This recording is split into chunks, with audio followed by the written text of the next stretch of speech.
Philadelphia. I'm Bruce Buffer. It's time for the Anthony Gorgano Show! Live from the Xfinity studio. Well, good morning. Happy Tuesday to all across the Delaware Valley. This is the Anthony Gorgano Show presented by the Bet Park Sportsbook online casino app.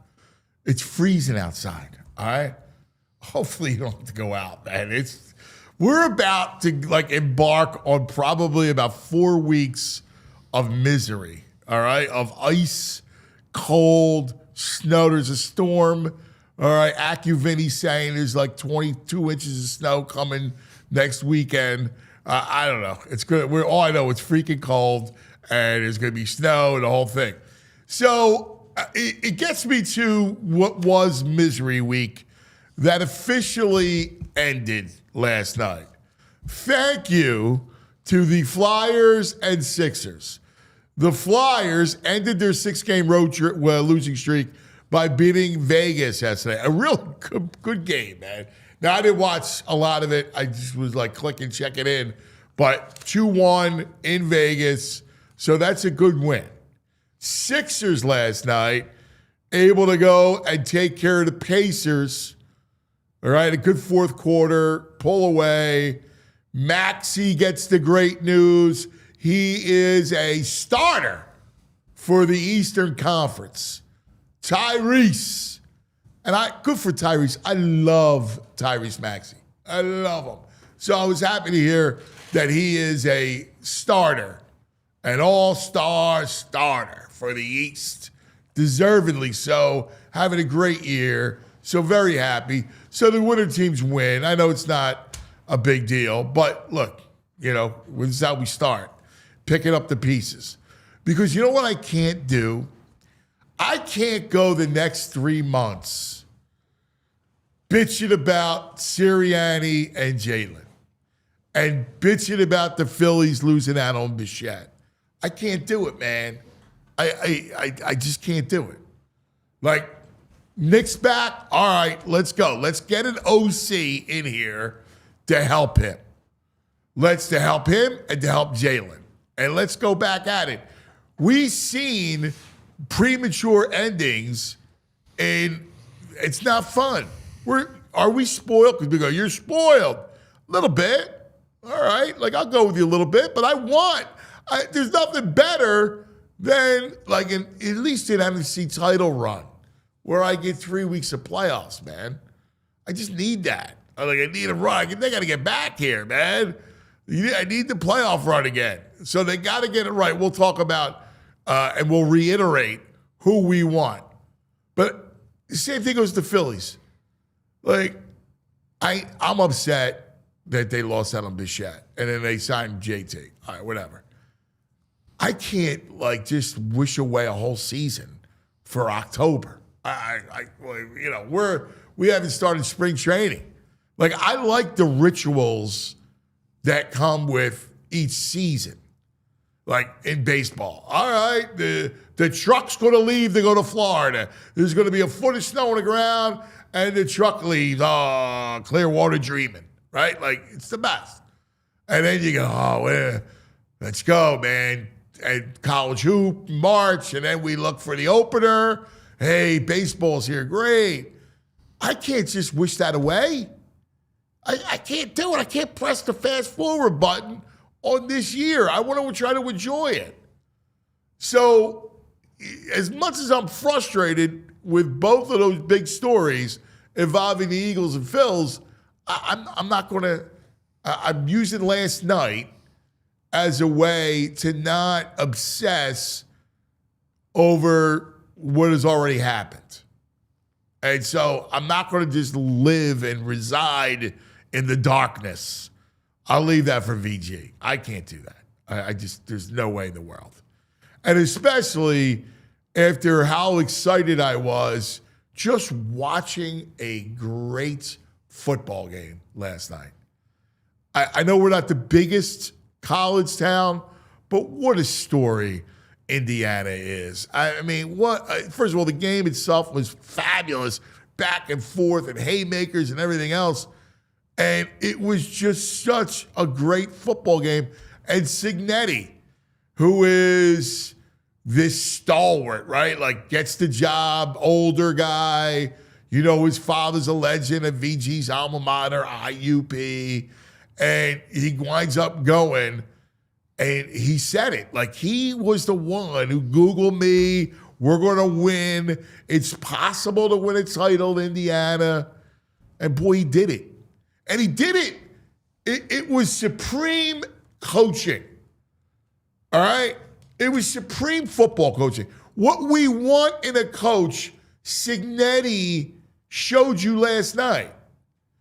How he managed the game, right? Like, he got a little aggressive with the fourth down, and he runs Mendoza, who, what a gutty call.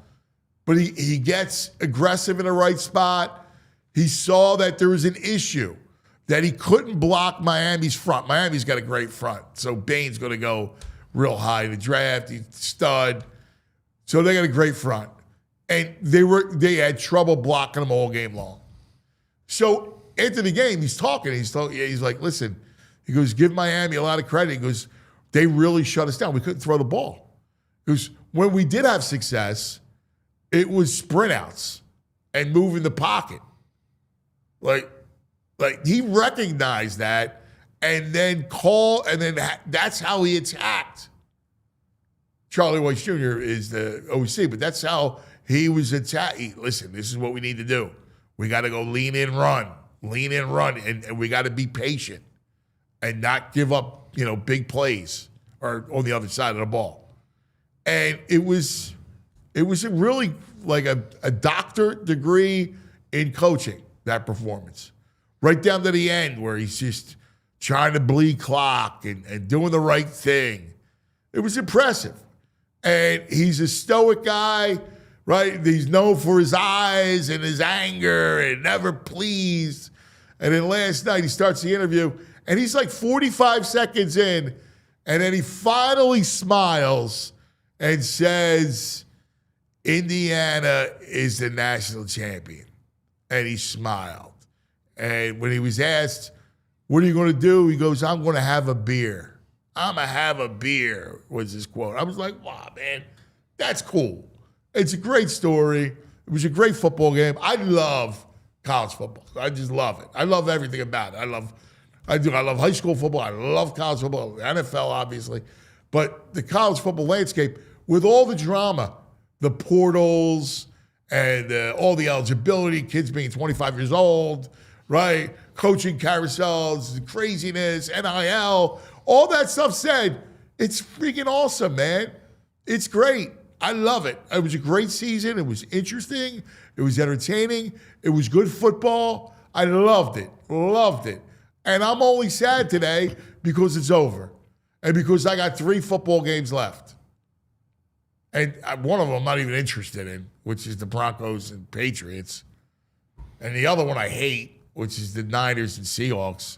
I mean, the Seahawks and Rams. So, but it's football, so we'll do what we got to do. Good morning, VG. Hey, good morning. What a game last night. Woo! It's awesome, right? Yeah. Not you know. Yeah, it's 10-0 at halftime. Mm-hmm. And then they got the ball. They get stoned coming out of the second half. And the next thing you know, boom, Miami takes it the distance. Miami was all right. All the people whining that they got in, they're a good team. They made the right choice to committee, I think. That little dude they got, what's his name? The receiver?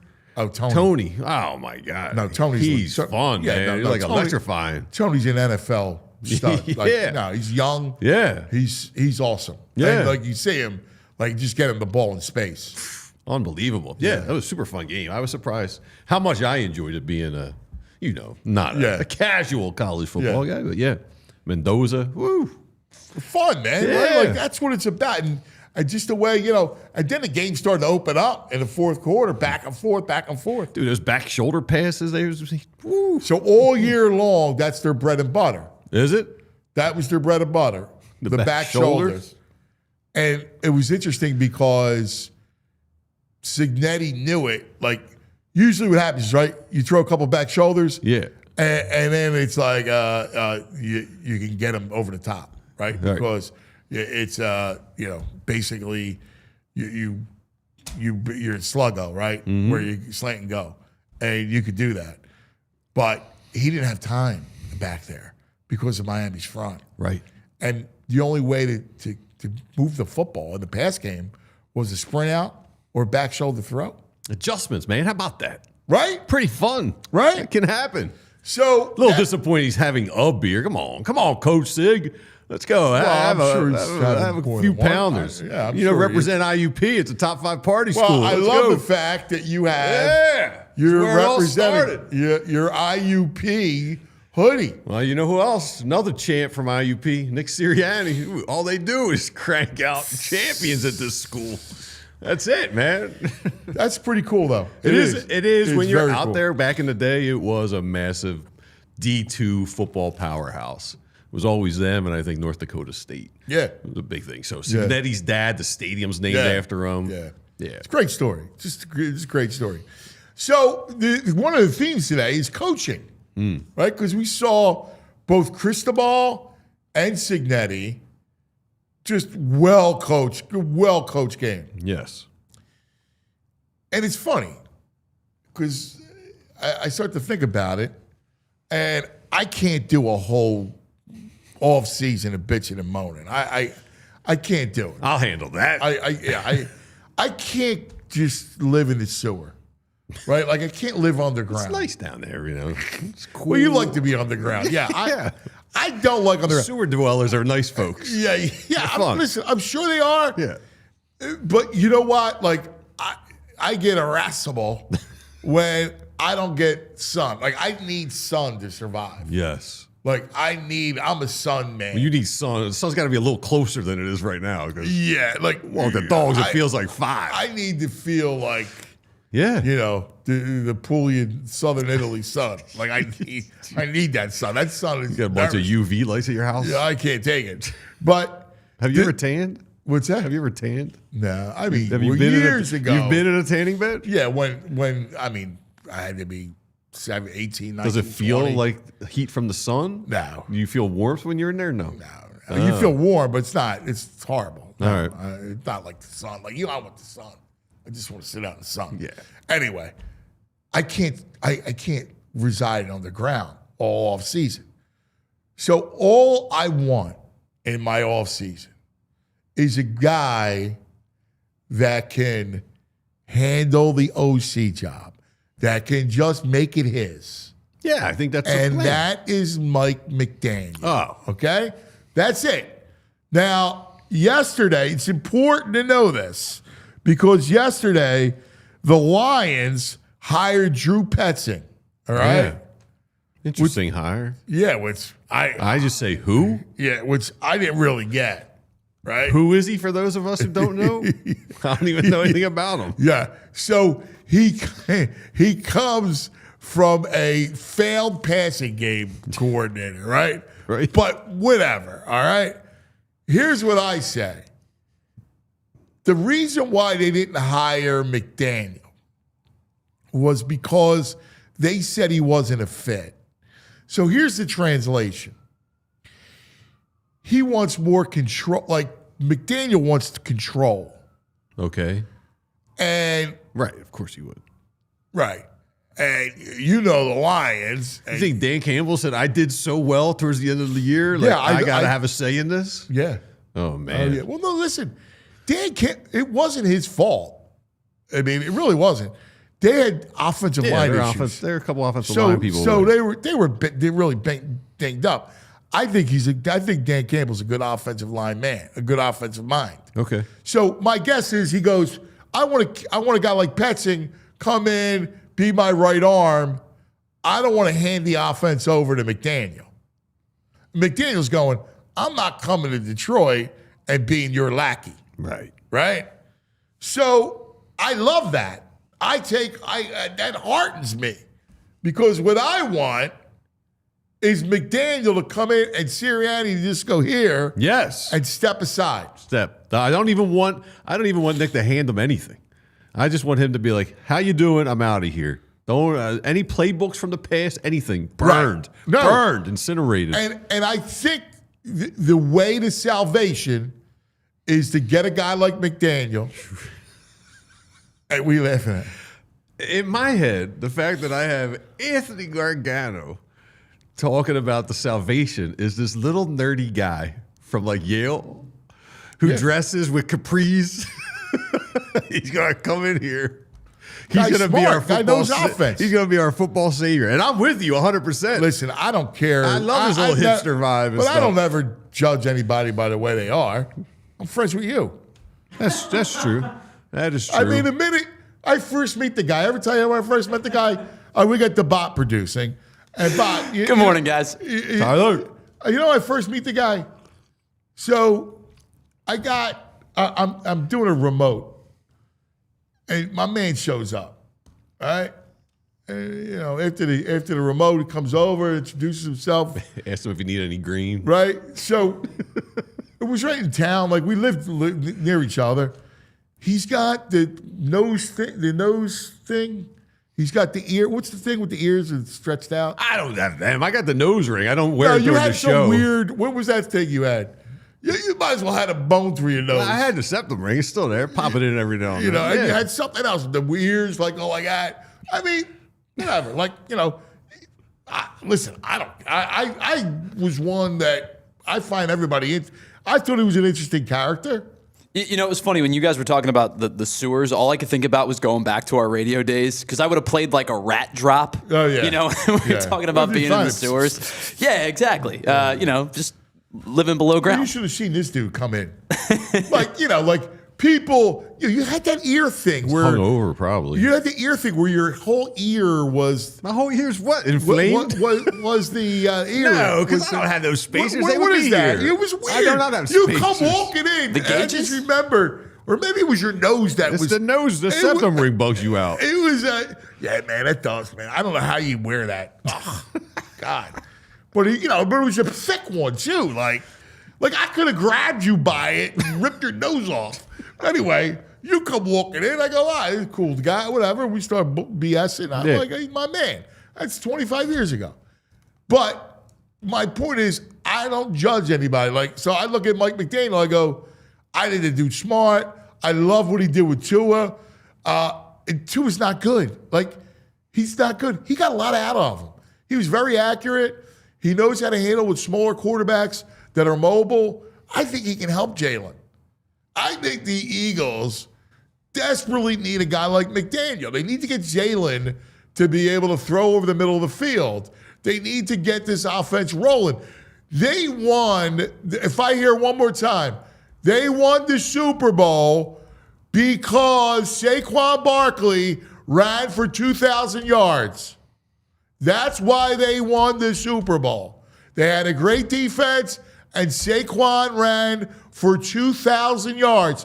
That's a once-in-a-lifetime season. You have to fix the passing game. It was not great when they won the Super Bowl. It wasn't. You could go back and trick yourself into thinking it was. It wasn't. You need someone to come in here and fix the passing game. Otherwise, you're not going to win. Now, Steve in the chat says that he doesn't believe that the front office, like Jeff and Howie, will give up total control to McDaniel.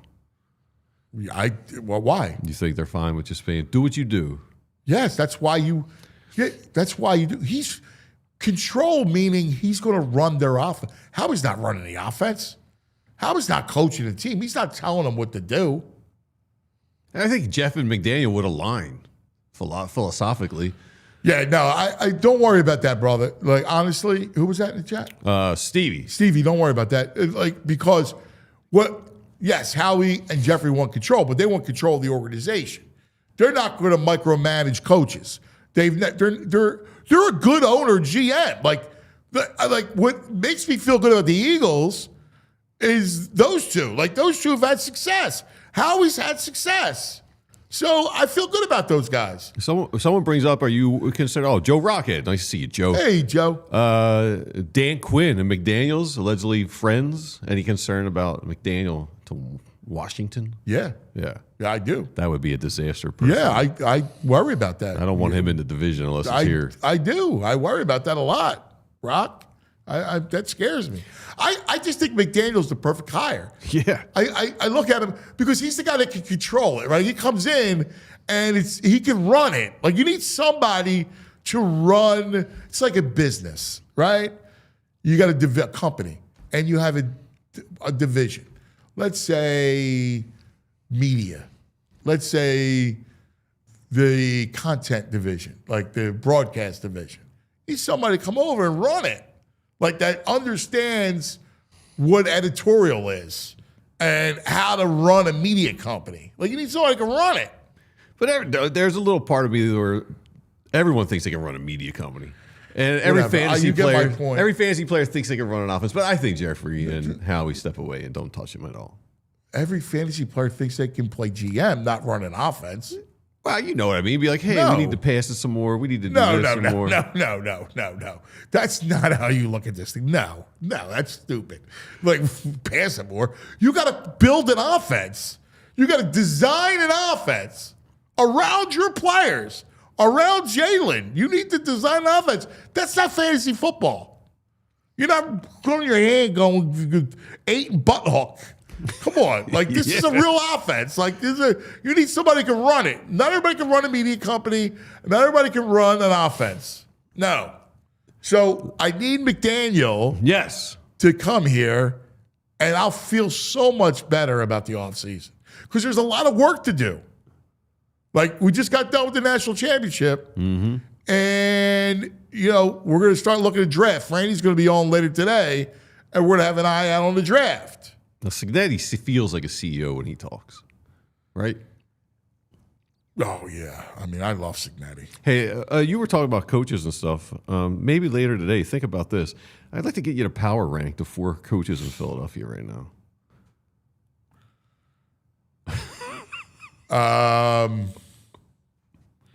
Well, I mean, I think you got to go Topper, Tockett. Topper's a controversial number 1. I mean, Tox hasn't been in it for but a minute. Yeah. But to me, he's already second. And I would go Sirianni, Nurse. You hate Nurse. Well, again, in fairness to him, he didn't have a team last year.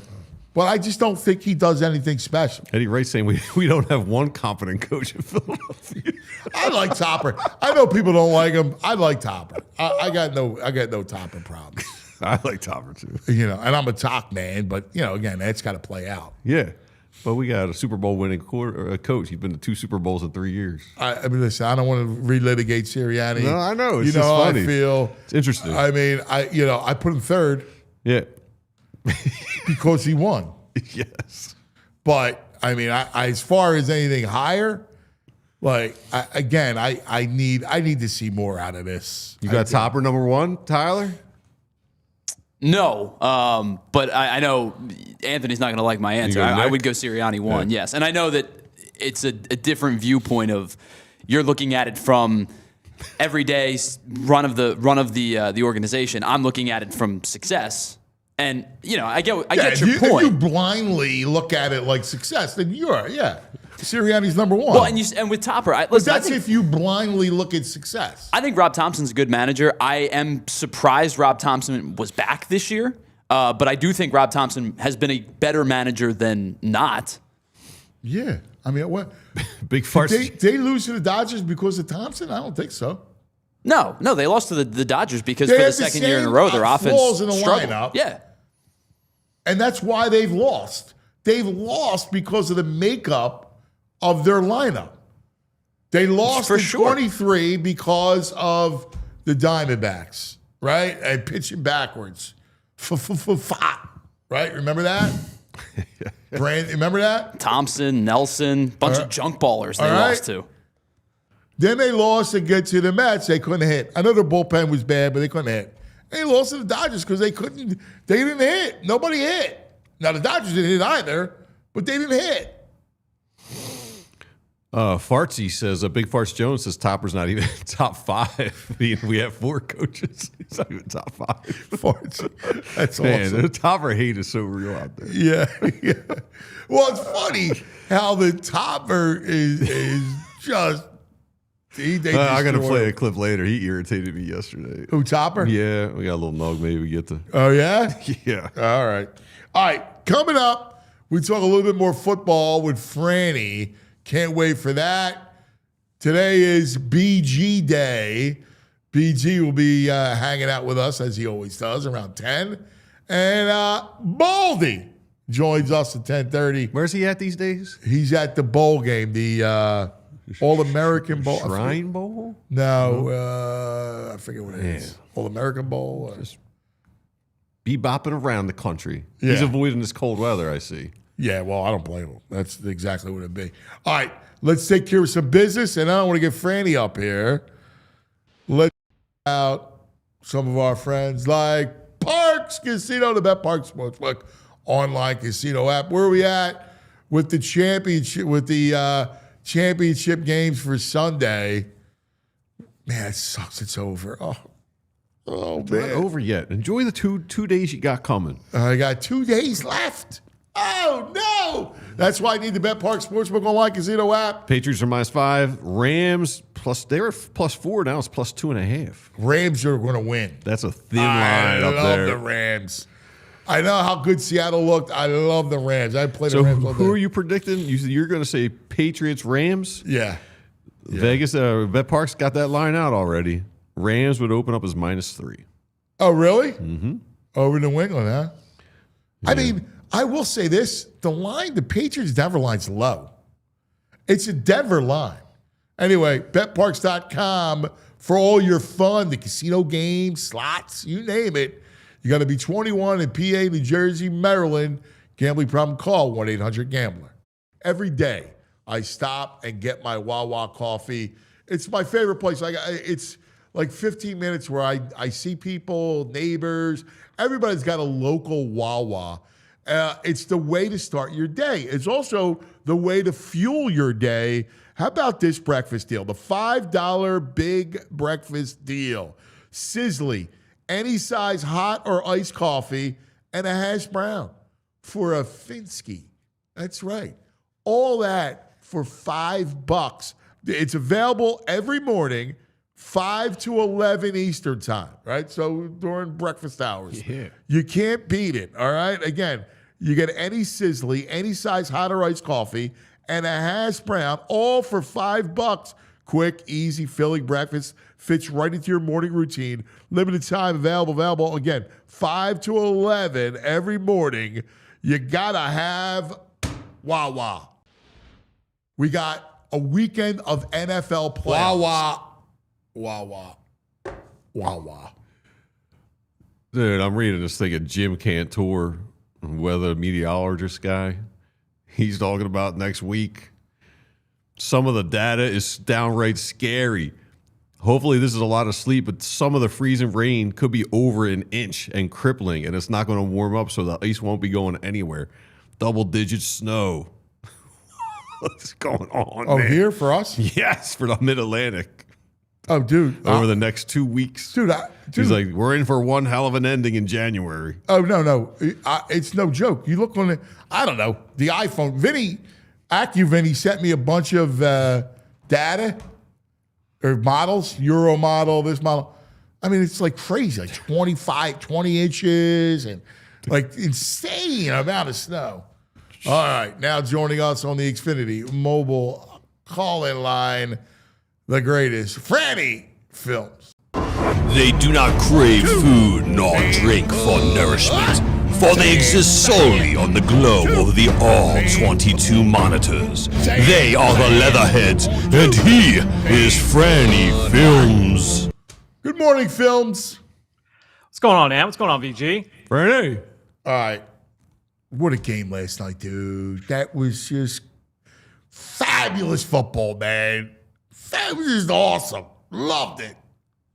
we've had these college football playoffs and these championship games that were like laughers, and just to have this season, which to me like was one of the most fun college football seasons that I've experienced, to go out the way that it did last night, and with some of the games we had in the playoff, it was a phenomenal product on the field. Look, the NCAA, they've got stuff to figure out during the offseason, like all this stuff. It's a mess, but the on-field product is as entertaining as we've ever had. Yeah, we don't have like the dominant, like, the second and third waves of Alabama and Georgia and Clemson, coming off and just dismantling people. But the parity in college football and all the entertainment value that we were getting out of it, it's A+. Yeah, A+. I'm so with you. Like, it was funny.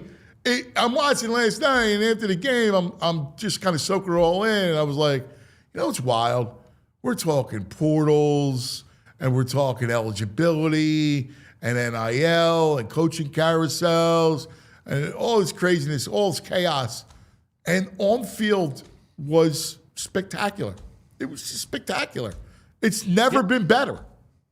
And you know what's upsetting to me, not upsetting is a strong word, but what kind of gets me is that there is still a faction of people, and some of the media, but a lot of fans that feel that look at this and what we just saw this year and say like, they look at Texas Tech and they look at Indiana and they look at some of these teams and they're like, now anybody can just buy a team. And it's like, no, like that is not what we just watched. Yes, the Indiana paid players. Yes, they had money. They have more money than they've ever had to be able to pay players. But the guys that made the impact in that game, anybody could have had them.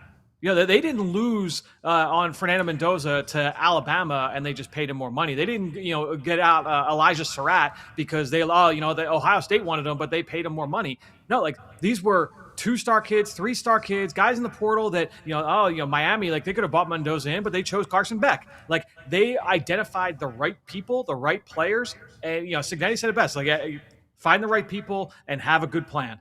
And to me, like that, watching people talk about parity, this team just went 16-0. Like no team in FBS has ever gone. They just went 16-0. Phenomenal season. It was awesome. It was a great game down the stretch. We had a bunch of them over the course of the playoff. It was an awesome season and an unreal accomplishment from Indiana. I'm with you. I don't understand that mentality. The reason why they won, and the trick, if there is a trick, besides great coaching, is the fact they got older players, right? Like, you could see it play out against Oregon, even though you have all the 5-star kids versus the 2- and 3-star kids. The 2- and 3-star kids are 23 years old. And that you saw it play out, that in elite coaching. Like, after the game, he's giving credit to Miami and Miami's front, which is ridiculous, right? Crazy. He's like, listen, he's like, we couldn't throw the ball. The only way we could move the ball is on a sprint out, back shoulder throws. Like, we couldn't move the ball in the air. That was it. And he knows that, which is why the play calling was so right. Like, when you think about the idea of going, all right, well, like, this is going to be a problem. Because if we try to drop back and take our deep shots, our shot plays, we're not going to have time. Yeah, and to me, that's why they had to kind of lean in on. They were able to hit on a couple. Miami defended a few of them early, but the back shoulder fades, which has been such a consistent weapon for Indiana all season long. And look, to me, I said this. I wrote about it.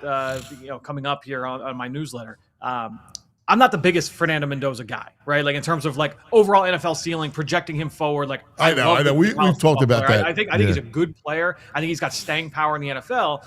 But I don't think that he's going to be like upper echelon quarterback. And I don't even, like, people are comparing him like Jared Goff. Like, I don't even know that he's like that level starter. He could be, but I don't know that I feel great even about that projection. I think he's probably more like low end starter, high end backup.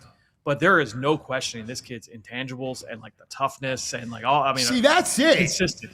You nailed it. See, that's why I think he's Goff, because he's got it. Like the kid's got it. I'm with you. I see what you see. I understand where you're coming from. I don't argue it. The kid's got it. Yes. And the kid's ridiculously accurate, too. Like, that's one skill. With having it and being accurate, you can make a living in this league. He took some absolute shots last night. And there was the bloody lip in the first quarter when he takes the shot under the helmet, under the chin strap. There were 3 personal foul penalties on the one drive.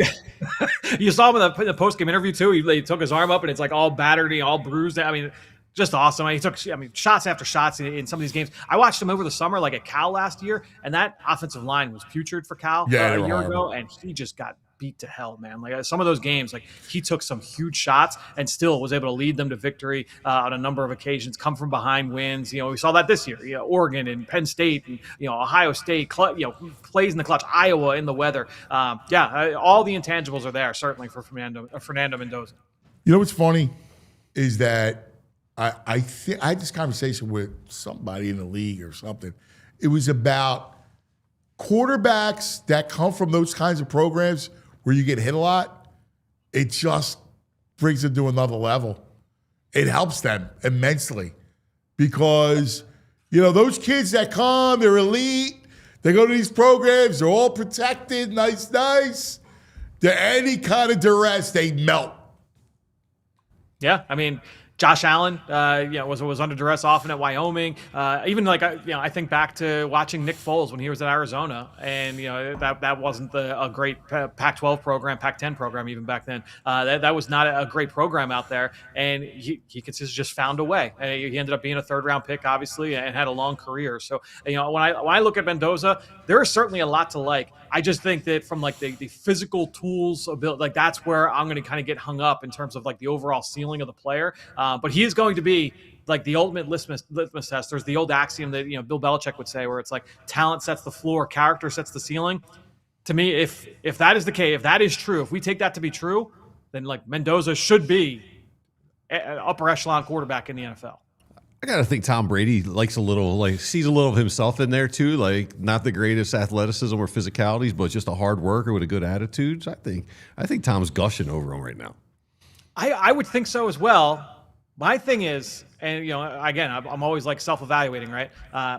That's why I had Bryce Young ahead of C.J. Stroud, a couple years ago. I look at Bryce Young and I'm like, he's really small, and maybe the arm talent's not quite there, but man, everything you hear about it from an intangible standpoint, he's got everything, and he's got limitations. I think that has shown up in the NFL where, probably not the ideal number 1 overall pick. And it's not that CJ Stroud has, been dynamite the last couple of years, but you know what I mean? I think that there is that limit. At the end of the day, those limitations do show up. And Tom Brady, at the end of the day, I would imagine that he is aware of this. He was an outlier, right? If you're chasing that outlier, if you're constantly chasing that, I think teams often get in trouble with that. By the way, just to curious, because we're on the subject of quarterbacks, where's your it's a very thin class. Yeah. Give me your top 5. Yeah, I would say that right now I've got the top 3 kind of clustered together with Mendoza, and they're all the same tier, where it's kind of low-end starter, high-end backup with Mendoza, Ty Simpson, and Garrett Nussmeier. I think that those 3, kind of sit in the same tier for me. Nussmeier was my top quarterback coming into the season. Yeah, I mean, I love Nussmeier coming into this year. It's a shame. He had a bad year, man. Yeah, I mean, the injury was apparent, watching him very early on this year, and you heard it all through the summer, was that, he's got this core muscle, kind of deal and it showed, you could see it as the season went on, and then they just kind of put him on the shelf. Now, he is going to be in Mobile next week for the Senior Bowl and is participating in practice. So he'll be one of 6 quarterbacks down there. So I'm interested to see just what he looks like. But everyone I've talked to, for all the intangibles are there with Nussmeier as well. So you're a coach's kid, and you're a coach's kid, and yep. He can sling it, man. He's got a beautiful arm. He's a golden arm kid. Yep. So I'm rooting for the kid. Could you guys see if he falls to the 3rd or a little later? Could you see if he falls to the 3rd? Could you see the Birds trying to make a little pick on him, take a chance on him? I wouldn't be surprised if the Eagles took a quarterback, but I don't think he falls. Yeah. Do you? No, I think the big thing with him will be the medical. He had that core muscle stuff during the fall, but the bigger one is the knee. And Brian Kelly, he could be a little. He could speak out of turn sometimes with the media and just kind of throw terms around. But he said something about arthritic, late in the summer. And it's like, man, like, all right, well, if it's something that's going to be chronic and long term with the knee, it's something that he's dealt with over the course of his career. That is one thing that could cause him to. Wow, that's a red flag. Arthritic knee for a quarterback. Are you kidding me? Who else did you have? Who's your 4 or 5? Who are the quarterbacks down there at the Senior Bowl? So the quarterbacks that we're going to see down there next week, number one, I mentioned Nussmeier. We're going to be able to see, let's see, going through this list here real quick. Taylon Green from Arkansas, big kid, athletic, big arm, a little bit unrefined. Very unrefined, Yeah, very unrefined. Sawyer Robinson is a guy that's getting a little bit of buzz, probably like a late round type of athlete. Diego Pavia, obviously one of the biggest names in college football, but also an unrefined passer. Cole Payton from North Dakota State. He's a big kid, 6'3", 230 pounds. He's big. He's athletic. A lot of kids like him. A lot of people like him. Yeah, he's kind of a runaround guy. I mean, he was a guy. They had another player in there for the last 4 years, so he was always the backup. But he had a rushing attempt in every game. Like they would always bring him in to do a bunch of like athletic QB run game stuff. So we'll see him. It's honestly, it's not a great quarterback class. So when you go to these All-Star games, like I'm going to Shrine Bowl. I'll be there in 36 hours. Kate Klubnik is probably the number one attraction at quarterback, and I think that he's probably like a late round pick. So it's not a great group overall, but there's always talent to be found. Yeah, and listen, how there was a report, one of these reports, because now the floodgates are coming out with everybody's got to report, right? Oh, and Jalen and AJ and Sirianni and Howie and the drama. But one of them's reporting the Eagles will draft a quarterback. And they said, well, all right, can you say it? Yeah, they're always looking for a quarterback. They're always there, yeah. The door's always open. They like, they think they can, that they can work with and groom, they'll draft them. That's, what they do.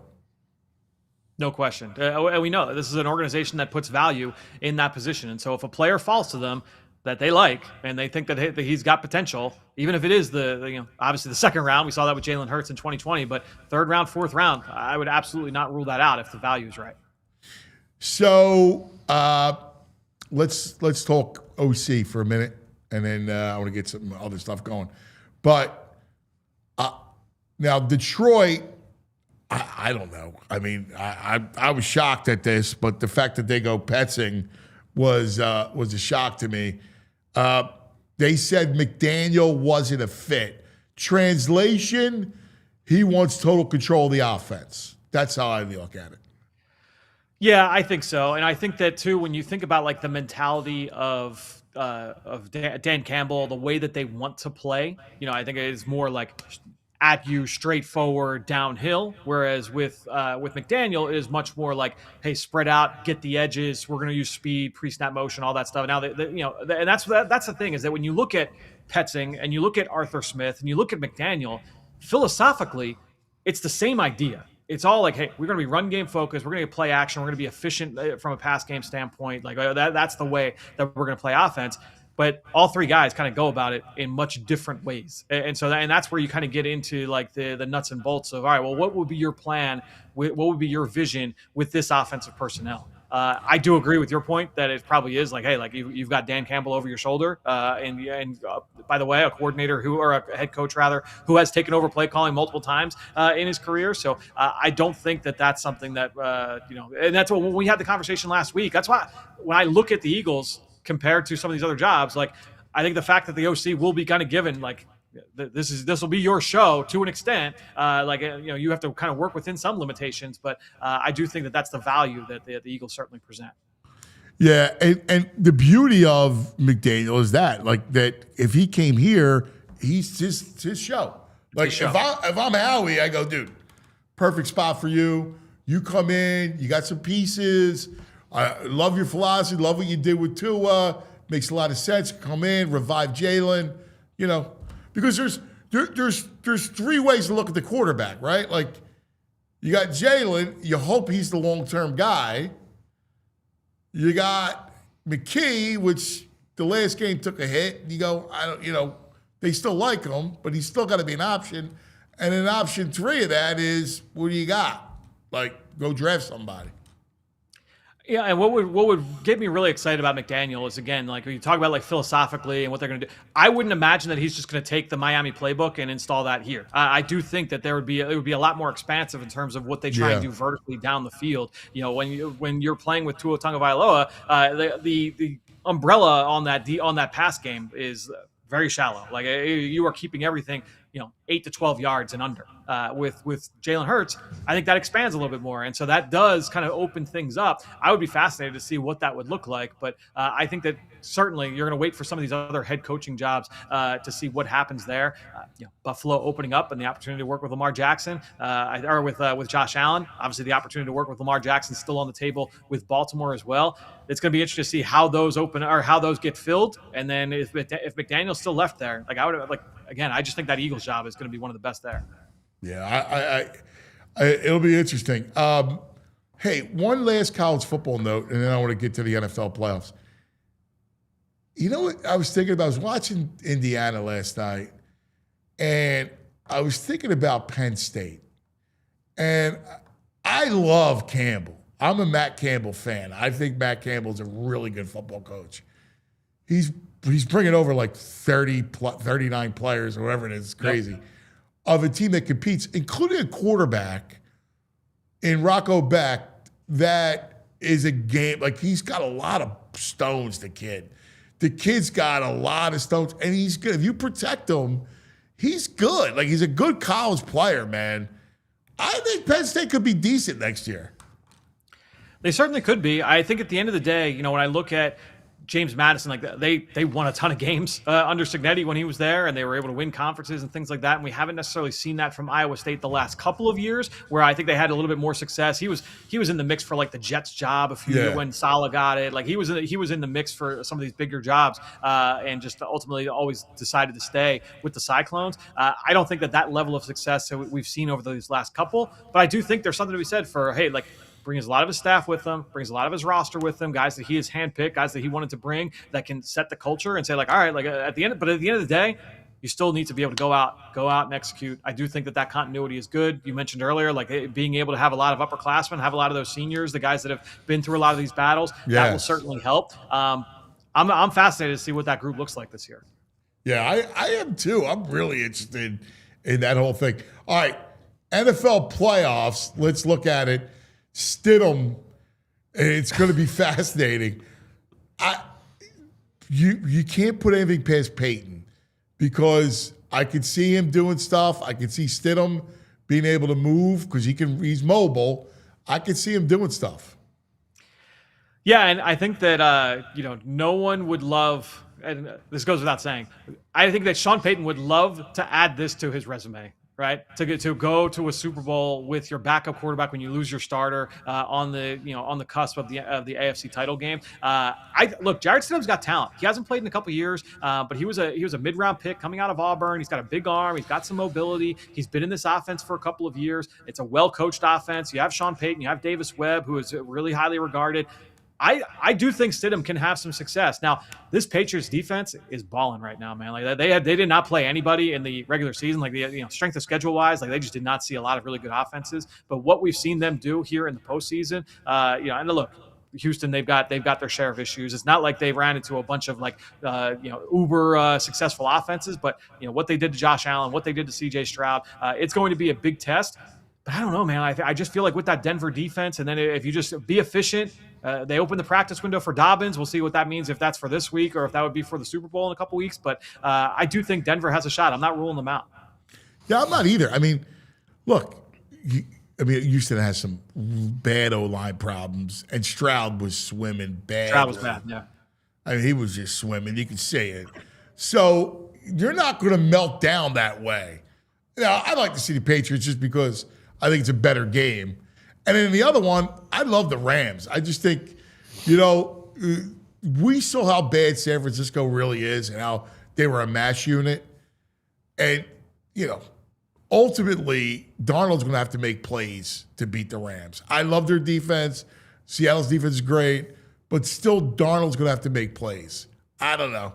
I still go back on Stafford. The throw he makes, listen, Caleb was the star, but the throw that Stafford makes, on the game-winning drive was sick. Like, not a lot of guys make that throw. Yeah, I think, as someone, I watched both of the first two acts of this game. Both battles between the Rams and the Seahawks earlier this year, and they were phenomenal games. To be able to see Act 3, I'm really excited by that. I just, in those games, I think I just had that idea going in. Like, I think I like the Rams here. I like the Rams here. Man, the Rams have been kind of giving me like some bad vibes over the last few weeks. Obviously, they found ways to win games, but I don't think that they have been as explosive and as efficient and certainly not as disruptive defensively as what we had seen from them earlier on in the season. Now they're starting to get some guys healthy. I think that certainly helps on the defensive side.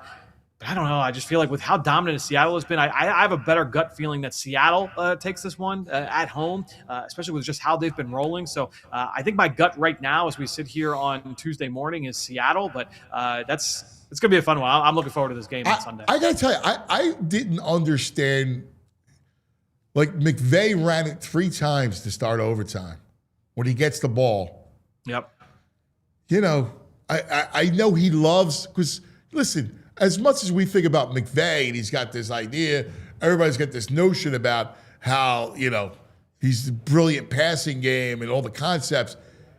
Everything's built off the run. No question. Built off the run. But I did think at times, he gets too conservative. Like, I get it, but like when you got a team like on its heels, not that Sunday was like that, but I've seen in the past where he's got a team on its heels, and he leads into the run. He's looking for the milk clock, and the next thing you know, he gets bit, and teams come back on him. Yeah, I mean, that is the number one knock on Sean McVay as a coach has been the conservative nature at times, whether it's, leaning into the run a little bit more than you would think, or, in terms of like not going for it on 4th down when it's like an obvious go for it type of situation. I think that has been the biggest knock on him as a head coach, because schematically and from a player dynamic standpoint, like, it's A's across the board everywhere else. The biggest knock that you could have would be the conservative nature that has popped up in high leverage moments. Yeah, it's going to be fun, man. It's I'm looking forward to it. Is Sean Payton I don't know enough about him. Is he just a creep, like a curmudgeon? Like, everyone's like, he just wants to win now to stick it and shove it in everybody's face. He wants to win. Yeah, well, I'll tell you that he's not well liked among the ranks. In the coaching circles? Yes. Interesting. In fact, I know a couple of people very close to me that despise him. I don't think that I'm out of turn to say that there is no bigger fan of Sean Payton than Sean Payton, and I think that when you look at the proof is in the pudding. Like, he has won a lot of games. He is one of the best pure offensive coaches that we've seen in the last 15, 20 years. Again, the track record speaks for itself. What he did in New Orleans, I can say one of the biggest compliments that coaches can get is it's this time of year, right? And when he was in New Orleans and doing what he was doing down there, in the mid 2000s, early 2000s, I was at Temple at the time, and every college team, you get to the end of the season, it's like, all right, which NFL teams are we going to study, offensively, defensively? Saints offensive tape in the mid 2000s. That's who everyone wanted to get. Like, oh, we got a 4-game cut up of the Saints offense. Like, we got to break this down, get this into the system. We want to start watching this right away. That's Sean Payton. McVay when he first hit the scene, all that. Shanahan. That is the ultimate compliment, and that is Sean Payton. He's always been at the forefront that way. Yeah, he has been. I tell you, I love me some Ben Johnson. I do. I love me some Ben Johnson. I seems like another one people are gonna hate. Yeah, people hate him. But I love what he did with Caleb. Yeah. You just saw his arc, man. That kid with that kind of arm talent and now has a great professor, that kid's going to be just a great player for years. Imagine what's that defense like? Because look, at the end of the day, that they relied on. This is a team that, looking at Chicago, and we get to 8 months from now, we're talking about win-loss totals for the season. This is a major regression candidate. You look at the Chicago Bears, just because they won so many games in the final 2 minutes, final play of the game, and they had so many turnovers. They had good injury luck on offense, a lot of things that you're not going to be able to count on year after year after year. But man, if they can improve that defense, you add more talent to that group, and all of a sudden, all right, maybe they don't have as many turnovers, but they're just more efficient, series to series. It's going to be a good team. It's going to be a good team. For a long it's time. Interesting because they remind me a lot of Washington. Last year, Washington screwed it up by its moves as long as Chicago doesn't screw it up, I think that they can be scary good. And the year before that, it was Houston, where it was like, oh, like we're gonna push our chips in. Hey, we got the young rookie quarterback. Let's go all in right now. And you go and you acquire a bunch of veterans. You try and patch some holes and say like, all right, we're gonna be the same team we were last year. We're gonna keep moving forward.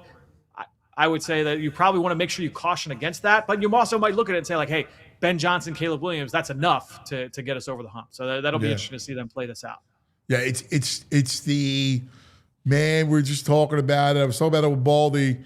But staying at the top and relevant, it's so hard, man. The league's built for you to take a fall. The sport is built that way because of injuries and hits that take its toll on players.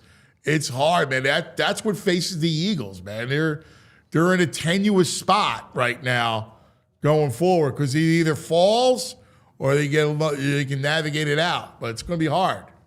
It's a house of cards because ultimately, like, games are won on individual plays. Individual plays are won because it's the game of inches, Al Pacino quote, right? And so when you get into all of a sudden the difference between 10-7 and 8-9, like that's a huge difference. And at the end of the day, this is a team. When you look at the Eagles, like that's why the sustained success is impressive. Like regardless of everything else, like the sustained success is impressive, but it is very hard to stay at or near the top of that mountain.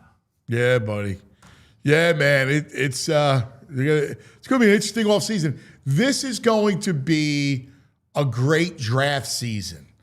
So I'm looking for, because it's going to be about offense. So everybody here, you're going to want to get in on this with Fran. This piece of it's going to be awesome. And nobody does a draft guide better than Fran. There's a lot of really good ones. Nothing like Fran's draft guide. It's elite. I appreciate it, man. I'm looking at the number now. I've got 348 profiles in there right now, of top players in the country, and it's only going to continue to grow. I'm leaving tomorrow night for the Shrine Bowl. I'll be down there for a few days, Senior Bowl on Monday, so I'll be down in Mobile, Alabama all of next week. So it's going to be a fun ride the next few months. Yeah, I can't wait to, again, I want to be in the suitcase. I didn't get no invitation. A draft guide makes even idiots like me sound like experts. And I read the draft comes, and I know more than all my friends. Yeah. All because of Franny's draft guide. That's exactly right. Franny, we love you. Great stuff, buddy. Thanks, pal. Appreciate it, guys. Talk soon. Get me in. There he is, Franny Films. Coming up, he's ready. I see him. Oh, I see him. BG Unblocked. Got another good suit on. Looking sharp. He's always so coordinated. He's got the good suit. I like the good suit. Yes. Don't go anywhere. Brandon Graham live next. Hey, let's talk about Elkins Chevrolet. Elkins Chevrolet is run by three brothers. Real brothers. They're local guys. They're family. It's a big family over there at Elkins Chevrolet, and the brothers are there every day making sure the deals are good. And right now, they're lining up deals that are hard to beat. They got a huge inventory of Chevy trucks, SUVs, everything people actually want to drive, like Silverados, Colorados, Trailblazers, Equinox. They got it all. And the prices, well, they'll move fast. If you've been thinking about it, now's the time. Whether it's getting to the game, going to work, or just going around town for a bit, you'll drive off in the perfect ride, and it'll be at the perfect price. And here's the thing. This isn't just a one-and-done kind of thing. These guys got your back, so you'll come back to them again and again because they treat you right. No runaround, no games, just real people, real deals, and it's Elkins Chevrolet. What more do you want? Real brothers, real deals, and they got a whole lot of honking good service going on. Easy to get there, Route 73 South in Marlton, New Jersey. Together, hey man, together let's drive. Look, you want Jalen Carter out catching passes? No. All right? Come on now. Not worth the risk, the time, the money. Keep your stars focused on doing what they do best. Same goes for your business. You don't want your top people buried in operations, tedious, time-consuming, redundant activities that wear them down. Togo can help any business look to reduce operating costs, from customer service and accounting to order management, logistics, admin, data entry, even complex multi-step operational processes. We take it off your plate. Every Togo program includes dedicated staff, custom automations, US-based process engineers who act as your quarterback, giving you complete control, total transparency, and instant efficiency. At Togo, they turn your playbook into performance. You call the plays, we execute. HarnessTogo.com. Scale smarter, work faster, stay focused on winning. I'm a hatsman. Wear hats. It's here. BG Live. What's up, baby? What's up, man? How you doing? Oh, you got the good suit. Oh yeah, you know, I like was the brave. white. I was brave today with the white. I was brave today. Nah, the white looks cool, man. Yeah, no, I like the white sharp. I like the white. But I like the white in the winter. Me too. Me too. White in the winter's cool. Yeah, I can't wear the white. I'm too pale. The white doesn't look good on me. I look sickly in regular colors. If I'm all white, I look. You are, man. You know what? You gotta get to the shore a little more. I avoid the sun, man. I got a coffin at home. Oh, yeah, guy's a vampire. Look at him. He's got no blood. Don't get near him. You know what I mean? Could be feeding time for that guy. Hey. That's why we all keep garlic in our pocket. Yeah. Got my cross, man. I got my cross here. Oh, you don't mess with St. Anthony. Oh yeah. Man. How you feeling, buddy? You know what? I'm feeling good, man. I'm actually watching the games. You know how I go. It's like you got to face it. I've been here before. I understand. I'm just rooting for other guys. That's my biggest thing now. It's like rooting for new people that probably ain't never been there. Or Milton. Well, Milton too. Yeah. Milton too. That's been there, but it's like, man, to come in early on in your career, then get paid for the first team you go to, because you don't know. Yeah. You don't know. You don't know who's gonna be the one team out of all 32. Yeah. That's gonna take it home for the year. Yeah. It's weird. I mean, listen, we've been doing this a long time. This one hurt more than usual. And maybe it's because just there was opportunity, right? Like this was like this defense. Man, there was opportunity, bro. Yeah, I know. That's what last week was all about for me. Like, I was hurting. I was like, man, just trying to make the best of it. But now I can see the light a little more. And I loving that some of our coaches is getting interviewed for jobs and stuff like that. But it's like, man, Vic, making sure that he's locked in and ready to go, and hopefully he can retain some of them guys that's getting interviewed, and they just be interviews for this year. But I know we got to make a splash in the offensive coordinator position to get everybody believing again on that side of the ball. I think I think inside the building needed. Yeah, that's what I'm saying. For everybody, like to have someone that's why I say like a veteran guy coming in. Like I like McDaniel. Yeah, I love Mike McDaniel because to me, Mike McDaniel comes in. He's had success with Chua. Smart guy. You got to get the pass game going, man. You got to revive that. I think he can help Jalen, right? Get Jalen working over the middle of the field. Yep.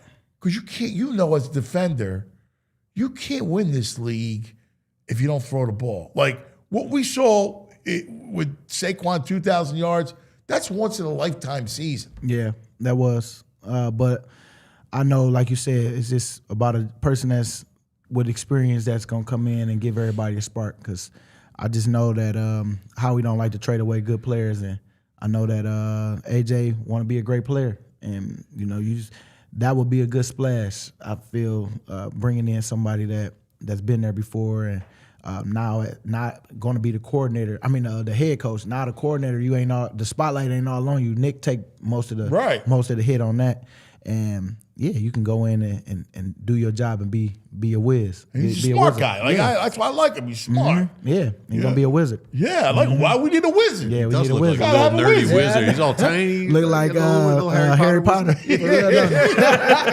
Look like he got that in at Baltimore. Yeah, I think that's great. Yeah.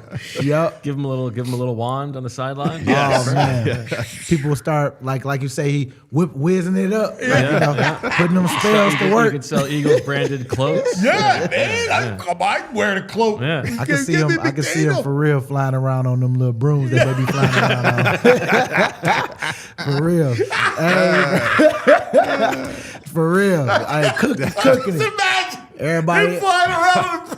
Man, got all everybody working in the offense. But yeah, That it would be. You What's the always, game he they comes play? here, you wear capris.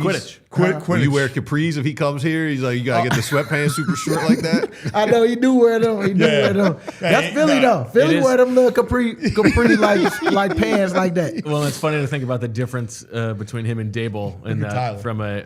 Oh yeah, at yeah. him. There they go. There they go. That's a Philly.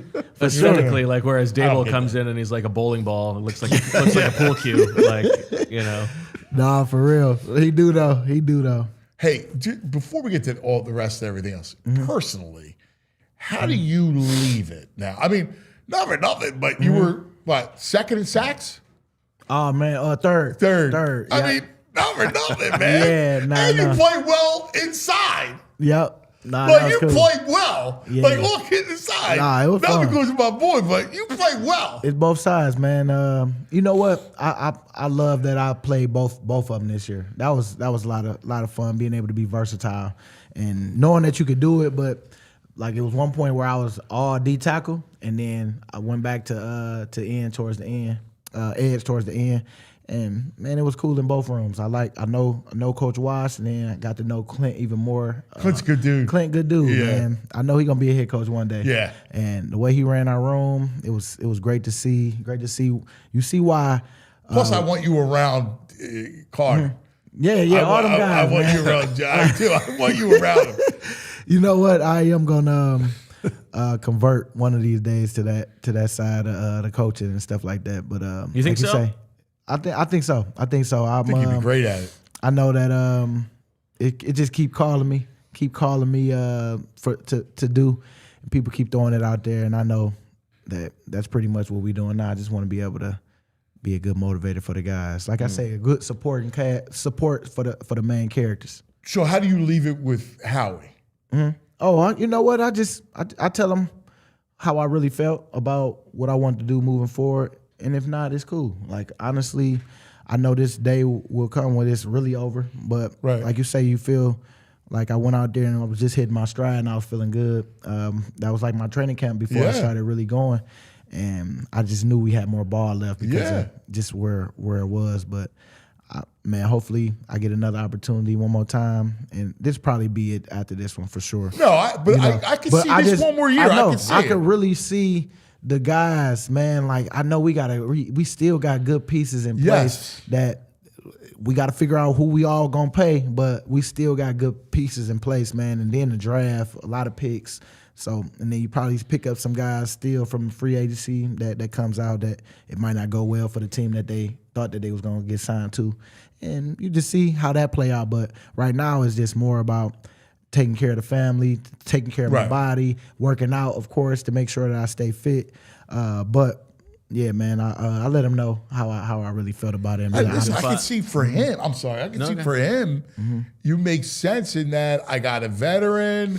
I'm going to get you cheap. You know what I mean? Like not too cheap. No, You're I right. got you. Well, I you got know what I'm saying. Yeah, but you know, I'm not trying to. I'm with you. But like because it's why I mean it's still. Yeah, you know. And I you want to get do the- what I can to help the team. You know what I'm Yeah. saying? And that's And you're part of- effective. Like I can use you with from a roster standpoint. I got you inside and on the edge. Exactly. Mm-hmm. You have a built-in backup. Yes. Yeah, absolutely. Like I think that's You have valuable. optionality, no doubt about it. Right, that's valuable. Yeah. Is Nah, either one it's- of those positions, inside or outside, easier on your body, less taxing? Well, you know what? Outside, you get a little more time to make a move, but inside, it's like you can get double teams and stuff. Like you get more double teams than anything. And I feel like it still was fun to be able to do that. Do that with get in, still feeling strong and being able to hold your own. If I couldn't do it, I wouldn't go in there. I'll stay outside. No, but I mean that's one No, I thing know. about Yeah, You know what but I mean? it's fun because I'm quick. Stronger. I'm quick in there. So Yes. it's easy in that aspect. But if you get caught the wrong way, boy, they make you pay for it. They make you pay for it in there, and then it's like next play, just start that one up.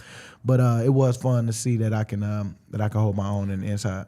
So let me ask you about the drama. Like, what is it that you've been through it all, right? Like, and you get these off seasons, like, all right, Wednesday, all the reports are coming, right? From the local guys to the national guys, and it's like all the special report on the Eagles, and it's like every year there's drama. Yeah. What is it? What do you think it is? Hey, we talk about America's team being the Cowboys. Shoot, it might be the Eagles. Yeah. Yes. Yeah. Yes. You're right. For real. 'Cause Yes. they talk more about us than anything. Bro. Anybody, any other team. Man, they don't want to see us. They don't want to see us. Even when we won after Brady, they didn't really talk about us as winning. They talk more about Brady and the 500 yards passing, the all total offense that he had. It wasn't even about us. But now it's like, man, they've been just talking about us because, boy, they like to whoop us when we down too. You know what? And it must be because the fan base is maniacal and it just gets clicks. Yeah. So I think, from a media standpoint, you see it. Like, there's real drama. I'm not saying there's no drama. Well, that's the thing. Yeah. I think there's but then between drama and people eat it up. That's part of it, no doubt about it. It's a bigger media market, so there are more people covering the team, so there are more people looking to tell these stories. Yeah. And as you said, every building has drama, but my understanding is the Eagles building has a little bit more drama than most. And we was on the Hard Knocks this year too, so it's a lot of eyes on us. But I thought we handled ourselves well. I mean, of course, people was disgruntled on stuff that they wanted better, and I understand that because we got to capitalize on these times while they're here. Like you said, it was tough because the defense was playing so well, and you just wanted to see that for the offense, and it just didn't get done like we wanted it to. But I know that the way we handled ourselves in all that pressure, because it was a lot going on, a lot of stuff being said. But we made it to the games, and we went on that 3-game losing streak. Then we just ended up winning it in the end. And then we just couldn't get past. Man, we couldn't get over the hump in that game. Man, we let too many plays on defense. When it's not your time, it ain't your time. I just say that because that is true. That would have been cool playing the Bears again, and that would have been a good opportunity leading up to this championship game. But it didn't. The Cards didn't play like that. I just know that. But I love how we handled ourselves. We didn't fight against each other when it could have been that way. I've been a part of that too. Like you say, I've been a part of some teams, and it could have went that way, even with us having a winning record. You like that Salah hire, by the way? I have to tell you, I thought he did a great job. You say who? With the Niners or with the Jets? With the Niners. With having all those injuries. Who he had, he had nobody. I thought he did a great job. Because Seattle exposed Do that. I like the hire? No. I'd rather have I'd rather have Spags. My boy. Yeah. My boy still didn't get. He has been penalized. Yeah. Ever since the Ram thing, which wasn't his fault. They had 1 foot out the door as a franchise. And he never got another opportunity to be a head coach. You know, I'm also surprised never got another. Doesn't even interview. I agree with you on Spags. Jim Schwartz never gets an interview. No. And Jim Schwartz is putting out great defenses he's a great year coach. after year. And he was in a toxic place. I would absolutely want to bring him in for an interview at least. I don't understand it. You know, it's funny, but guys like Halfley get jobs. Yeah. Like, what's he done? Like, well, he could be a good coach, good young 400 coach. winning percentage at Boston College. Like, sign me up. Come on, man.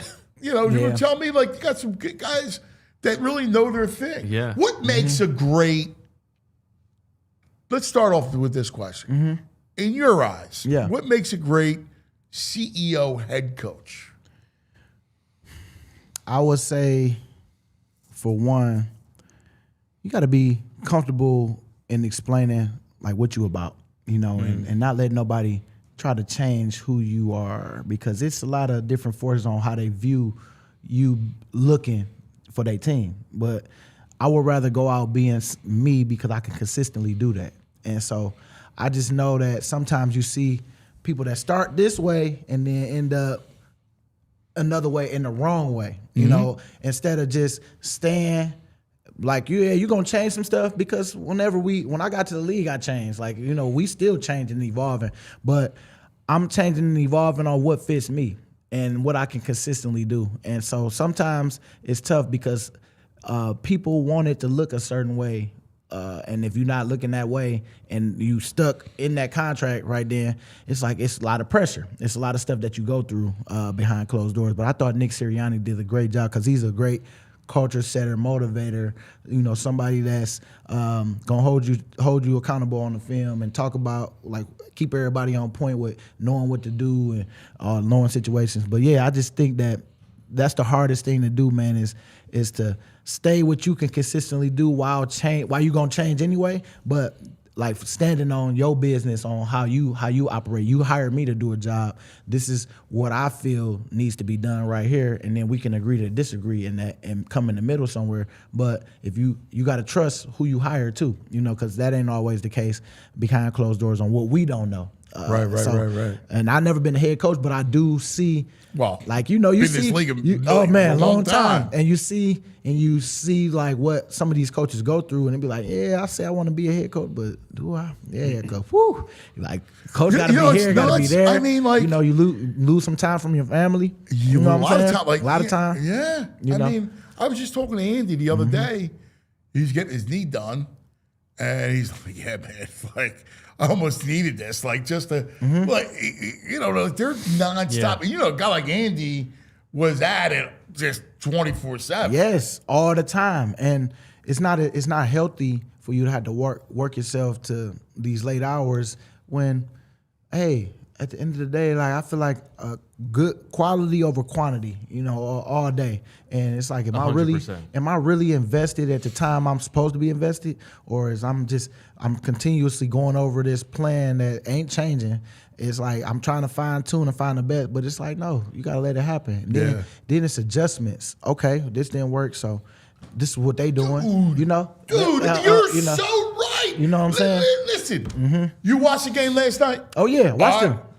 You see what Signet, like this was such a great football game, and it was two good coaches. Yep. By the way, I think Cristobal's going to Pittsburgh to talk. Really? Yeah. Okay. Okay. You saw what Signetti did. So after the game, he gave you the clue. He went, yeah, man, give all the credit to Miami. They were tough. We couldn't protect. Right. And he said the only way we had success was sprint outs and back shoulder throws. Yeah. And like he saw, because a couple times I'm like, man, take a shot. Yeah. He knew that front's scary. That front's Bain, scary. Well, Bain look good. I'm glad you brought up Bain. I don't want to cut off your point, but you search BG on Twitter right now, there's like 300 responses to somebody being like, who does Ruben Bain remind you of? Yeah. And everybody's like, Brandon Graham, Brandon Graham. If you go to Fran's draft guide, he's got it there too. You see that with Bain? It's crazy. Bain is nice. Them boys was coming off the rock yesterday. Yes. And I mean, I seen it. Even they didn't want them to be the reason why this game was gonna get terrorized. And them boys they still was affected it. Yes. I mean, they were unbelievable. And they listened to Signetti's credit. Yeah. He picked his spots to throw. Yeah. And them back shoulder throws was perfect because they was bailing, trying not to get beat deep because they knew that them that pressure and them boys was coming. But that was smart. That was smart on their part. And like you said, they threw a couple outside, to get it going. That fullback dive up the middle, that was sweet. Man, because you got to use everybody to kind of push that line to go one way. Yes, for real, because them boys was commanding it. But it shows you about when a game is coached well, right? That you're not waiting to halftime to get adjustments. You're looking at it right off. They're going, all right, what's my weak? Where are they exploiting, right? Yep. And what can I exploit against them? Yep. And that's what you do. It's in between in possessions. So defense get on the bench. We talking about it. Hey, this what everything that we thought that they did, they doing it right now. Or no, they switched it up. They doing this. Like everything that we thought was on the right side, they doing it on the left side. They trying to switch up those numbers of how much percentage wise. This is what we know them to do. They only roll out this way, and now they doing it the other way just to keep us honest. And so. Those are the adjustments you talk about on the sideline, and those are the things that makes or breaks coaches that's in those moments because sometimes you don't have an answer and you just trying to figure out how we getting hit. Right. How are we getting hit? Right. What is going on? And some people can't even. Some people ain't never been in that, and that's their first time learning too. And it be like that. It do be like that. Yeah, those are two different skill sets. There's the preparation that goes into game planning, and then there's the problem solving of figuring stuff out in the middle of the game. Yes. On the fly, which is when bullets are flying. Yeah. That's when you realize who's the guy that sees it and can translate it, right? Like, so you got Vic upstairs. He's got to see it, process it, fix it, translate it. Yep, translate it within the coaches that's there now because he's coming downstairs to the field, and then he got to wait till halftime because that's the only time he see us in person and just go over everything within that 5 to 10 minute, not even that long. It's really like 5 minutes of talking, and then you talk with your coaches for another 5, and then it's time to get out. And boy, what I tell you, it's more about the supporting staff that you have that's supporting of you, that you can relay the message and they can pass it on the same way without switching it up. Yep. You know, to make, you switch it up to make it to sound the way they needed to hear it, but not doing it your way. It's the coordinator way. It's trust in that. It's a lot of trust in that, and I see that with the coaches that he got with him, man, because they do a great job of the adjustments. Because it is about. I love his defensive staff. We talk about Parker and Clint, and there's a lot of good people there. A lot of good people. Good people, and it's what you doing every day. Like what you saying. These coaches and the techniques that they work every day, individual the stuff you learning. And I know that's helped Q and all them boys be able to be who they are. Even more, sharpen those tools. You need those type of coaches. When you have that kind of success and that kind of operation, because the operation worked on the defensive side of the foundation, ball. Good foundation. And then you see what was going on the offensive side of the ball.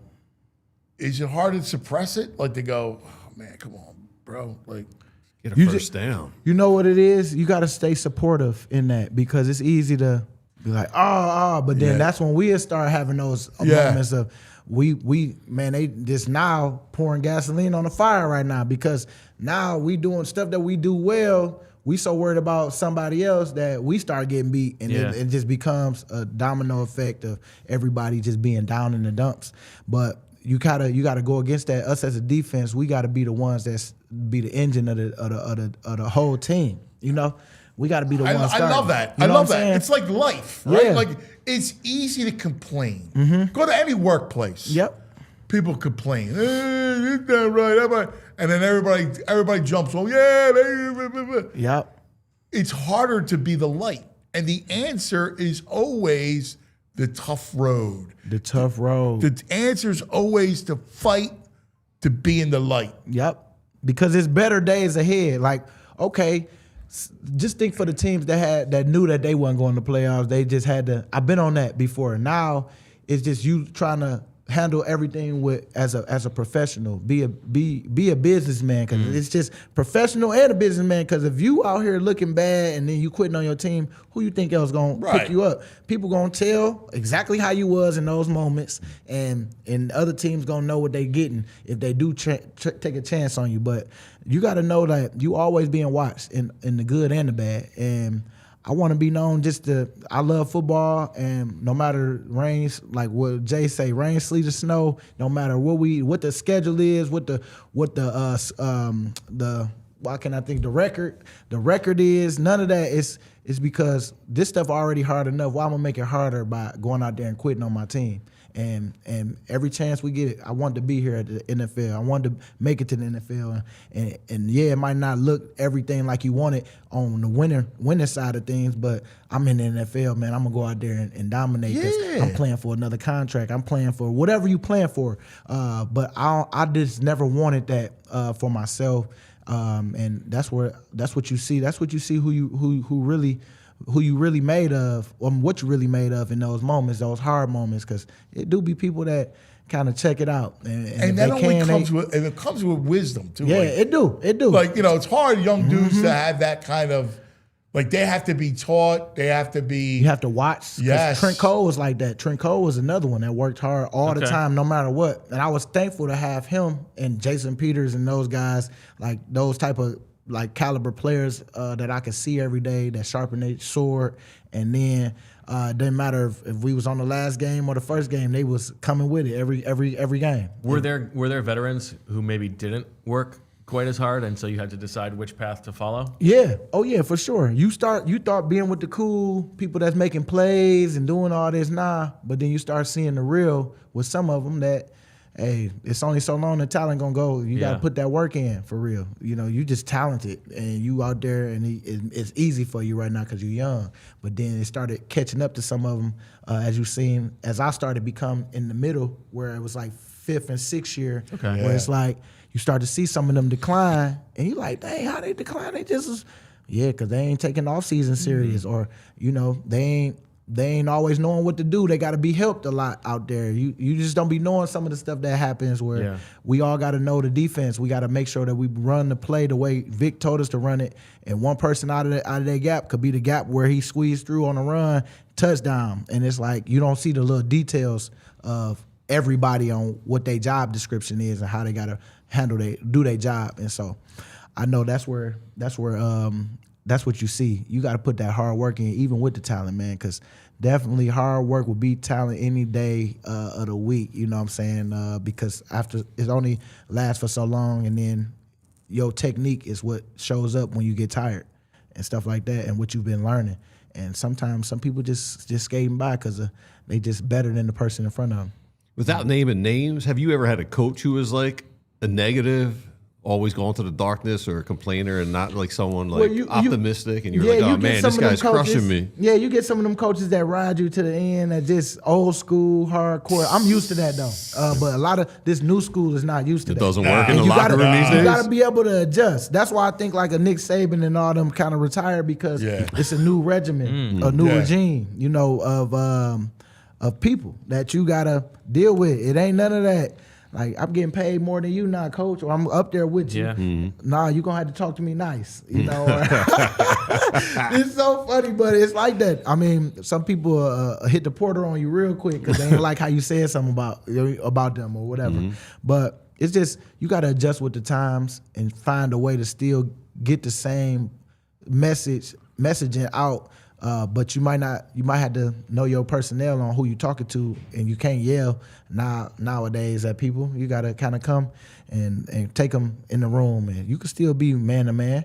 And if they can't respect that, then, but some people don't want to be embarrassed in front of they peers too, and you got to know that about certain people and where they come from. And I think that just comes with the wisdom that you learn over time. From playing and knowing this, even for me, like coming at guys or trying to hold them accountable, it's like sometimes I gotta go to the locker to them when they don't expect me to pop up on them and be like, hey man, I need you, man. Like you could, it might be in a joking way, not even like joking, but it's like I get serious, but I come at it. Your approach got to be good with it, because if your approach is not good, they're gonna get defensive, and then you lost them. You know what I'm saying? Yeah, so that's the one thing you can't let them get defensive. Yeah, people, because even for me, I gotta check myself. Like if somebody hit me where it's like, oh man, don't get defensive. It's okay, just listen. I know, right? You know what I'm saying? Just listen. All you gotta do is like, because that's a self check for myself, and for me, man. I know other people ain't so good at self-checking themselves, and they just gonna go because they so used to getting away with that, or not hurting the person that they didn't mean to hurt because they didn't fix what they should have fixed by letting, like you said, and allowing the defense to kind of calm down, like relax, breathe, it's okay. It's not as bad as I'm making it in my head. I got defensive because I know it's true. I need to change. I need to work on this. Somebody hit me. But you know where that begins? This is where we drop the ball. It begins youth. Like, you kids we're too easy on kids. So then what do you expect as you get older? Yep. Like, you should be harder when they're younger. Yes. And ease up as they get older. Yep. And it's the opposite. You coddle them when they're young. And so then you can't say boo without them getting defensive when they're in college or a young player in the NFL. Yep. And then you know how people say when you grind for it, say you a parent, but it's hard for you right now. But then, like right now, I'm thankful that the NFL has, made a way financially for me. And then now I got to make sure that my kid not going to struggle the way I struggle. Right. But I want them to I want it to be hard for them because I know how easy it is to just coddle them and say, give them everything that you think that's what's helping them, but it's not. And I've seen it where other people had stuff given to them, even when I thought we was all struggling, but they was just giving. And by the time they got to an age where they had to do for themselves, they don't know what to do because you done did everything. You done set up, you done bought their place, you done let them go through knowing how to pay rent, you didn't know how to pay your bills, your little phone bill, go to the store, go get, whatever you need, a money order, and go pay your bill or whatever you got to do. Like, they didn't go through the journey of that moms and everybody has, or dad, like, that wasn't there, but the moms took care of a lot of stuff. They didn't make them work or make them go do certain things that they should have done. And like you said, man, I want to make sure my kids know how to do those little details of their journey because if I'm not here, what you gonna do? And I don't care what you think you coming into. Right now, it don't come until you get this age, and it's different spots that we set up for y'all where you always got to feel you got to grind because I don't want you to think that it's just like that for you. You know what I'm saying? And even in sports, as a coach, like you got to coach them hard when they're coach young. Them hard when they're young. Because they will always, now it's like jump in the portal, go somewhere else because I don't like it. Right. It's like, nah, like stay where you at, grind through it. Fight. If you that dog, you gonna be a dog. Trust me, they gonna find you. They gonna put you out there. Yeah. And so that's where I'm at. Like I'm with you. I got the two boys. Yeah. I don't want them to think that take the easy route. The easy route, because you can just jump in the portal and somebody else want to pay you over here. But that still don't mean that like you be sick, you leave, and then everything get right over there. You could have won the championship and grinded with your guys, and now you hitting them up, congratulating them when you should be right there with them. Yeah, it's a great story. That's why the lesson last night with Indiana, those kids are 2 and 3 stars. Yeah. Like that Oregon team was all 5 stars and they buried them. Like, I mean, was so much stronger than them. You can just feel that will of the team. But that's the thing, you gotta get everybody all on one page and all focused on that journey of them. Like, man, I don't care where you come from. It's like if we all on the same page, because everybody ain't always on the same page. Yeah. And 5 stars, you get more problems. You got more family involved in that too, because this my 5-star son, and he got this. Y'all told him he was gonna get this. You got so many people you gotta please, and it ain't always people getting pleased. Some people gotta take the back end, the back row sometimes, and just sit there and either complain or just say, you know what, I'm gonna keep working because I like what's going on. But people, it's always the outside noise that hurt some of them guys that's at a high level, because you attract more people to want to be involved in what you got going on because you're a 5-star. You know what I'm saying? That's right. These guys, they hungry, they ready, they wanted it more because they want to get where you at. And that's, like you say, it's the grind, man. It's their journey of feeling like, man, ain't nobody gonna give it to me. I gotta go take it. And would you want to be a head coach, a DC? I would be. Like, I the wanna, X and O of it. Like, I like the plays? I like the X and O of it. I want to call plays. Of course, you want to have those moments of like going against one of those. Ooh, okay. Like, come on, Shanahan. In this moment, come on, McVay. In this moment, what McVay gonna call in this right here? Okay. Oh yeah, he want to play action right here. Okay, let's hit this. Let me hit him from the edge. Blitz right here on the outside. Bam. And man, hey, as soon as he turn around, bam. Oh, Jalen Carter. Boom. Man, and I'm up there. I can only imagine. I can see you be like as a head coach, man, they try not to show them emotions like in the moments. You be seeing me. You be seeing me like Coach Sirianni. Yeah, all that. I be doing all that stuff, because it's just fun. You gotta be. That's what I could consistently do. You know what I'm saying? And you gotta be you. Like I get it. You want to keep an even keel about it, but I can go through. I can stand on the high and the low. The high and the low of it. Like if it's a low, hey y'all, we didn't get it done today. That's on me first and foremost, and then you talk about a little, you give them a little something to let them know you're keeping it real. Like, honestly, I made a mistake here, and just so you can get ahead of some stuff. Because boy, if you run from it, you know how I go. People gonna just stay nudging and hitting and poking until you say something about it. Yeah. And so I'd rather handle all my stuff firsthand and just deal with the noise that I probably wouldn't hear. Because, like, right now, I ain't hear none of that noise all week because I ain't turned on the TV to listen to it. And then when I talk with y'all, that's the first time we talked about it. Yeah, And, you know, after that, I ain't even hear what nobody had to say in the comments. It don't matter because they listening right now. You know, they looking forward to the future. Now it's about the offensive coordinator. You just got to hold on, like stay focused in the heat of the moment. Yes. You know, not don't make no drastic decisions. Something that's gonna be permanent over this something that's temporary. Yeah, it's a great way to look at it. Man, but it ain't easy. Oh, I can imagine. I can only imagine. All right, last thing. Who you rooting for? Rams, Seahawks. You know what, man? I'm looking forward to a good game. I mean, Seattle looks strong. Their defense just looks strong. I wouldn't be lying to say, like, Seattle, in my eyes, probably going to win it all because they've been there before. Not been there, but the organization has. And I know that they had a little role, and they only won one out of when they should have won two. And I think this would, just like how the Eagles, just with us, we won one after a long time, and then, you know, this some of their glory years right now too. They put together a good team. The only person that scared me is Darnold. Like, because I just... Well, that's it. Well, you got Stafford because versus Darnold. Stafford is money, man. And the last game that they played, they just caught a heck of a play, that tight end delay to win the game, Seattle. Well, what was that? No, that was the fumble in the... In the end zone, and then they scooped it, and then it was crazy. That game was crazy.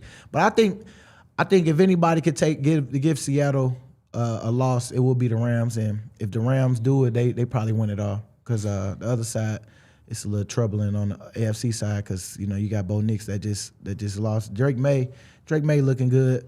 The defense for the Patriots looking good too. But the NFC look a little strong. Seattle looks strong.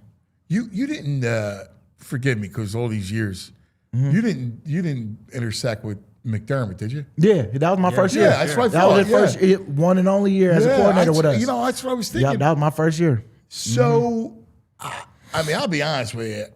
Knowing Sean, I think he's a really good coach, and I mean, the GM gets to keep the job when I didn't think they were that good. They had no receivers. And even defensively, this was not one of their great teams. They rushed the ball better than everybody this year. They was running that ball this year.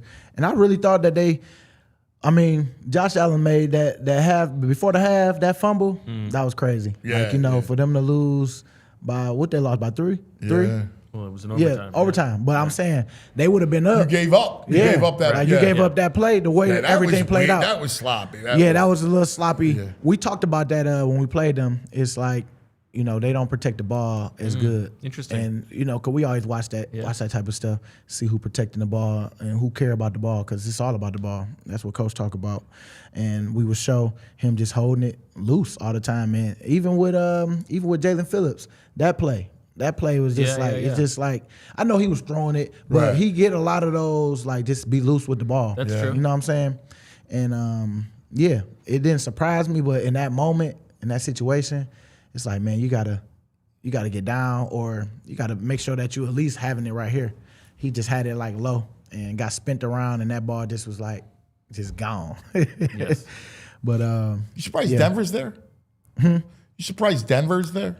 Well, you played them. I'm not surprised. I know they came back on us and we beat them. But I know that they got a good coach, and from what I hear from other guys, like, he's a good motivator too. Some of the stuff, the antics that he went through, bringing that money in with I don't know how true all that was. Yeah, no, that was true. But but you know, it's all you. That's what kind of fun I'm talking about. Like that's probably just Sean Payton and who he is, and you know, he just can be relatable on that. But I know you probably got some. But he. No, I gotta apologize to Cuz because we did a show on the night of the schedule release. And you were all over the Broncos. You said they're well coached. Bo Nix is going to take a year or two leap. That's what I'm saying. I thought they were going to be just mediocre. Yeah, I didn't believe it at all. And them boys in the championship game. Hey, I mean, but for real though, they are. Their defense is good. Their defense. I mean, that was a heck of a play by McMillan. I mean, if it was a catch or no catch, interception, whatever it was, they ruled it. I'm gonna just say that was a heck of a play in that moment, because Buffalo definitely should have won that game, but that's part of the game. Yeah. That's part of the game, baby. You got to take advantage of your moments. That's And it. They did. That's it, my brother. We love you, man. Yep. You're the greatest. You're the greatest. Appreciate you. Appreciate you. Best. PG, tell us about what's going on. Unblocked coming up Thursday. on Thursday. We talk about some of these things, some of the offensive coordinator candidates, how BG feels about them, and life moving forward. Well, you got to watch this. I mean, BG every week is gold, all right? Make it part of your routine. BG Unblocked. Again, you just go to YouTube, you subscribe, they'll come right to your phone, right to your tablet, and it's inside that you're an insight that you're not going to get anywhere else, all right? Amen. So make sure. And it's run really well by this man right here, the great Bo Wolf. Love you, BG. We'll come back in just a moment. And Baldy on the horizon. I'm a hatsman. Wear hats. My closets are full of hats. And that's why branded bills, you got to listen up, man. Whether you need snapbacks, truckers, fitteds, beanies, or even t-shirts, branded bills, they got you covered with performance and with some style. So if you're looking for some gear to make your brand stand out apart from the crowd, you got to get that brand out there. Branded Bills has got you covered because they're bringing you the best custom headwear anywhere in the game. So you can start your order with their dedicated team, and they'll help you create the exact custom apparel you need. They work with you. They listen to you. They'll shape it just the way you want your brand out there. They even have a partnership with Penn State as part of their campus collection, so you can grab some Branded Bills gear with Penn State and some other universities. So head over to brandedbills.com, use the code BBPHLY, and you'll get 15% off your first order. brandedbills.com. Let's talk pests.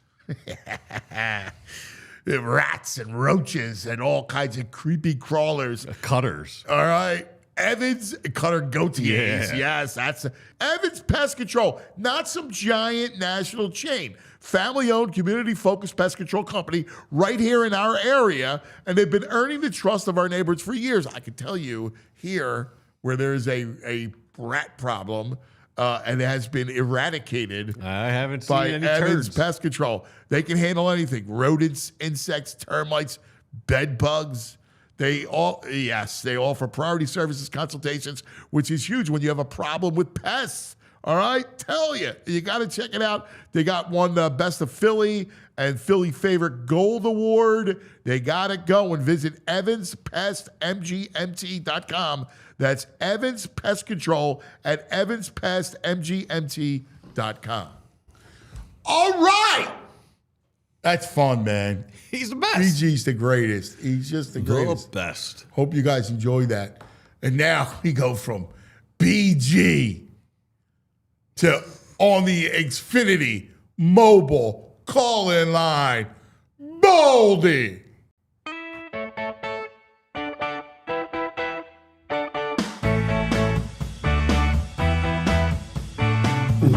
Baldy. Oh, let's talk some football. Baldy. Oh, he likes pizza and football. Oh, Baldy. Baldy. What a game last night, brother.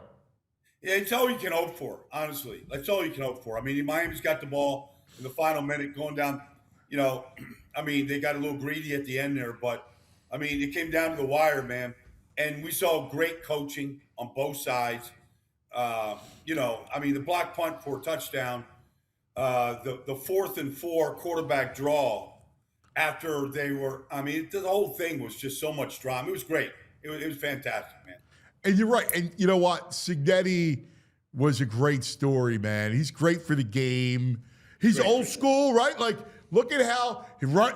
Like, he doesn't mess around. He runs the ball, man. He'll work clock, No, he's on top of everything.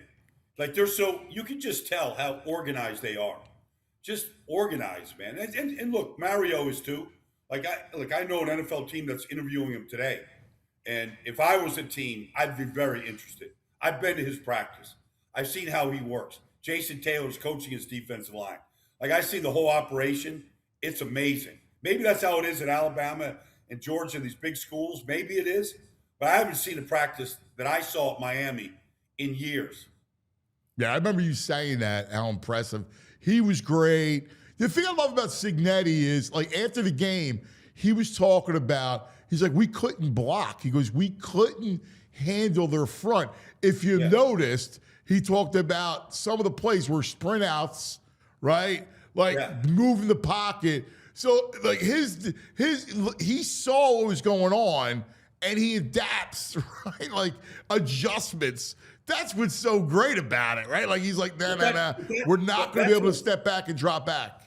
But I feel like that's what's missing in the NFL. Honestly. Yes. I feel like that in-game, because I remember, Belichick said this years ago. I've never forgotten. He goes, if you're waiting to halftime to make an adjustment, what the hell are you doing? Right. It's too late. You know, like it's got to be, you got to be in tune. The game plan is a game plan. You work on it. You try to perfect it all week long. The game is the game.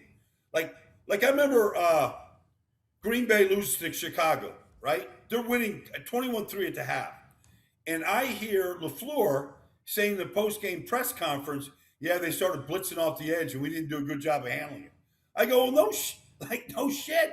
Like, why didn't you handle it? It screwed them. It totally screwed them. And they ran the same blitzes this week against the Rams, and they gave them some problems with it. So when you're watching the game, this is something that you're so right. Like, if a team does something a handful of times and they have success with it, well, you know it's a weakness, right? You know that there is an issue. So you're right. Like, it shouldn't wait until halftime or, like, you go, all right, look, that's a weak spot for us.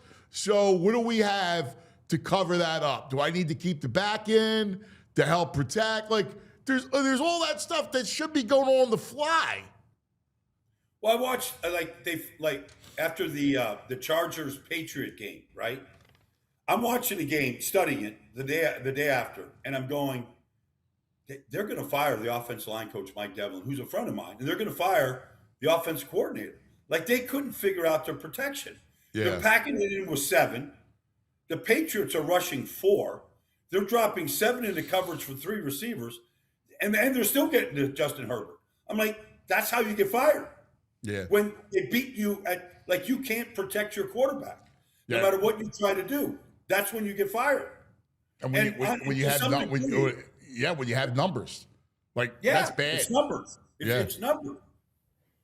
So, real quick, when we talk about coaching, processing what we saw in the NFL this past weekend in relation to the Eagles, because I think a lot of people were frustrated at what they saw, thinking like, man, this is a wasted opportunity for the Eagles. Well, you saw how lame San Francisco was. Just lame. That was a horrible performance. I didn't think they were going to score a touchdown all day, no matter what they tried to do. No. Now, I understand you lose players. I get it, but still, like, Seattle just thumped them. And they did the same thing week 18. It was like, they didn't have to adjust very much. I knew the secondary of Seattle would just dominate them, and they're not going to get those balls over the middle like they did. And it was bad. And defensively, San Francisco's not a good team. They haven't been a good team. They're very, very average. They don't have a pass rush, and they can't cover up the weakness in the secondary. And so Seattle did they threw the ball 17 times against them. Sam Darnold did no heavy lifting in that game. He didn't have to. Jackson Smith and Jigma didn't have to dominate that game. He might have to do it against the Rams this week, but he didn't have to do it in the game. The Eagles lost it, no golden opportunity. They just did. And you go, wow, because, listen, I love the Bears were fun, man. Oh, yeah. They were a blast. Caleb, throws are ridiculous. No matter where you were watching that game, when Caleb threw that ball to Cole Kmet, did anybody stay in their chair? Or did everybody jump out of their chair? Yeah, everybody. Did everybody jump out? Yeah, it was just awesome. It's one of those. It's just one of those. When they put together the recap of the season, like, that's the play. That's the play of the whole postseason. Yeah, and so you start to look around at the NFC and these teams that, like, listen, Chicago's going to be around for a while, man. They got a quarterback finally. There's some good teams, and you look at the Birds, you go, all right, well, how do you stay where you're at? That's the trick of this league, because this league, you got to do a lot of dancing to stay where you're at. Well, I mean, they need, obviously the offensive line has to get right. So they're going to address the offensive line. And then, look, there's a lot of stuff coming out about the quarterback. The quarterback has limitations and he has strengths. Okay? When he isn't a threat to run and he doesn't have a lot of time to throw, he does struggle. And the offense struggles as a result. So they have a huge decision to make, like how to fix they got to kind of fix the quarterback a little bit here. And it's not a shot at Jalen. That's how he plays. That's how they won a Super Bowl. They don't turn it over. They play conservative. They ran the ball for, Saquon runs for 2,000 yards. I mean, you win a lot of games that way. And that's how they went through the postseason. And defensively, they took the ball away a lot more than they did this year. So they didn't get the extra at-bats. So, whatever coordinator comes in here, when you're looking at the tape and you're going, boy, I don't like this, but I can do this. I can do this. He can do this. Like there's some things like it seemed like a big deal this year when Petula had Jalen go under center. I know. I mean, the basic stuff. I mean, Caleb was in a shotgun in high school at Alabama and at Oklahoma and last year in Chicago. And here he is under center looking like it's no big deal. Yeah, and here's the truth of the matter. You got to fix the passing game because you can't win this league. Like 2,000-yard rushing seasons are once in a lifetime. Like that's not a plan. You're right. And look, a part of that 2,000 yards was, Saquon had 7 runs of 60 yards or more. Yeah. Like you won't get 7 passing plays of 60 yards or more in a season. No. So you're right. You're totally right about that, guys. Like that's an aberration. That's an outlier season. So to me, that's why I keep going back to McDaniel because I want someone to come in fresh. He throws the ball over the middle. Like somebody that can work with Jalen that can kind of figure this out. Because I think next year is the year of reckoning. Howie and Jeffrey have done it before where they've replaced both coach and quarterback, right? If it doesn't work out. We saw it. So I think next year it's it's project passing game and getting this thing rolling, man. They got to get somebody in charge of the offense. I like McDaniel. I mean, I don't know if he's going to get a head job. We keep hearing Dable and back in Buffalo, so I don't know if he's going to be around. Well, it's a bad year of musical chairs, cuz. I mean, there's never been 10 openings. Maybe 1 year. And plum jobs, right? Like Pittsburgh, Buffalo, Baltimore. Baltimore. I mean, you got organizations that know how to actually win, and know how to build everything from your scouting program to your free agency, how you spend money. All that stuff is there. A lot of that is in place. If they could get Mike McDaniel, that's the best thing they could do. It's just the best thing they could do. That guy just thinks differently. You can debate Tua, but Tua and Mike, when he started and finished games, they had a winning record together. A winning record. Now they have other weaknesses in that organization, but they won a lot of games together. And Tyreek Hill's coming out. He said it the day he got to Miami. He's more, Tua's more accurate than Patrick Mahomes. Now I'm not going to, jump on that, but the guy could throw the ball. And we're talking about a guy who's 5'11", undersized, and still could get the ball out quick and make these throws. There's going to be it's sort of like a Canon camera commercial. It's like point and shoot. Like there's not a whole lot of deciphering that you need to do in his offense. He's going to get the guys open. Yeah, no, you're spot on. Were you just around the league for a moment? Were you surprised that Sean got fired after that game? I thought once he won the first round, the wild card round, that he was probably safe. That's why I was surprised. Yeah, I'm surprised. They won a lot of playoff games, and obviously, Josh did not have a great game, but I didn't think. I just thought it was bizarre that you fire the coach and you elevate the GM, who, by the way, has drafted 1 Pro Bowl player in 9 years. All right, I mean, it's not like I don't see how one guy's the problem, the other guy is not the problem. And I'm not here to throw shade at Brandon Beane. Like, I thought they had a good working relationship. I thought the same thing, man. My man, there was the worst. You dominate the AFC East. All right, New England passes you by this year. But if they think Brian Vrabel's out there in this coaching cycle and he's just going to come in here and fix it, like, and maybe Brian Dable, only because he has familiarity. We saw a lot of weaknesses in Brian as a head coach. Yeah. Can he put it like he couldn't keep a staff together? Wade Martindale fired, defensive coordinator fired, offensive line coach fired twice. Like, he couldn't keep a staff together. Like, that's part of what you're bringing in is you're bringing a guy that knows how to hire a good staff, you know? And so, like, even like, look, I'm a fan of John Gruden. I don't think he's going to get a job, but I know his staff. I know John Fox is coming in to run his defense. Like, I know Jack Del Rio is coaching his linebackers. Like, I already know the staff he's bringing. Like, it's good, but you know, that's a, you know, you're sitting in these interviews for 10 hours. Like, you're going through the roster of my coaches. I'm bringing, this is my offensive line coach, blah, blah. You know, this is what we're going to do in special teams. Like, you're going through the roster of guys that you know you can deliver. Like, if you're Arizona, I mean, I don't know why you wouldn't go with Gruden.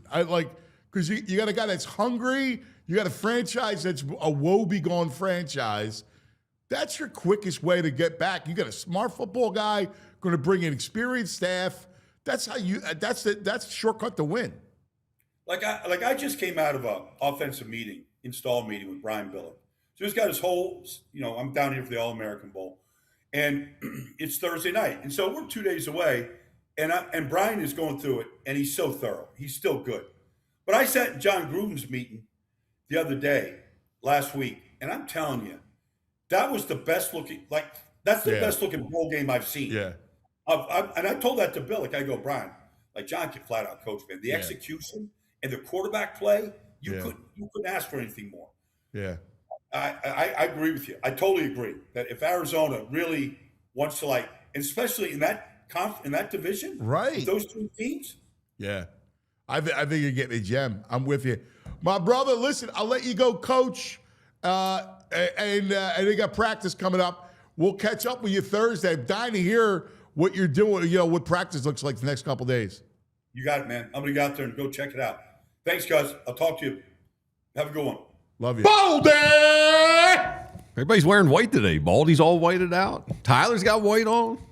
Yeah, BG had the good white, whole white suit. Yeah. Me and my cousin Joe used to wear the white sweatsuit, match of white sweatsuits in the snow. We were the snow patrol. Let's take care of some business, shall we? Talk about some of our friends.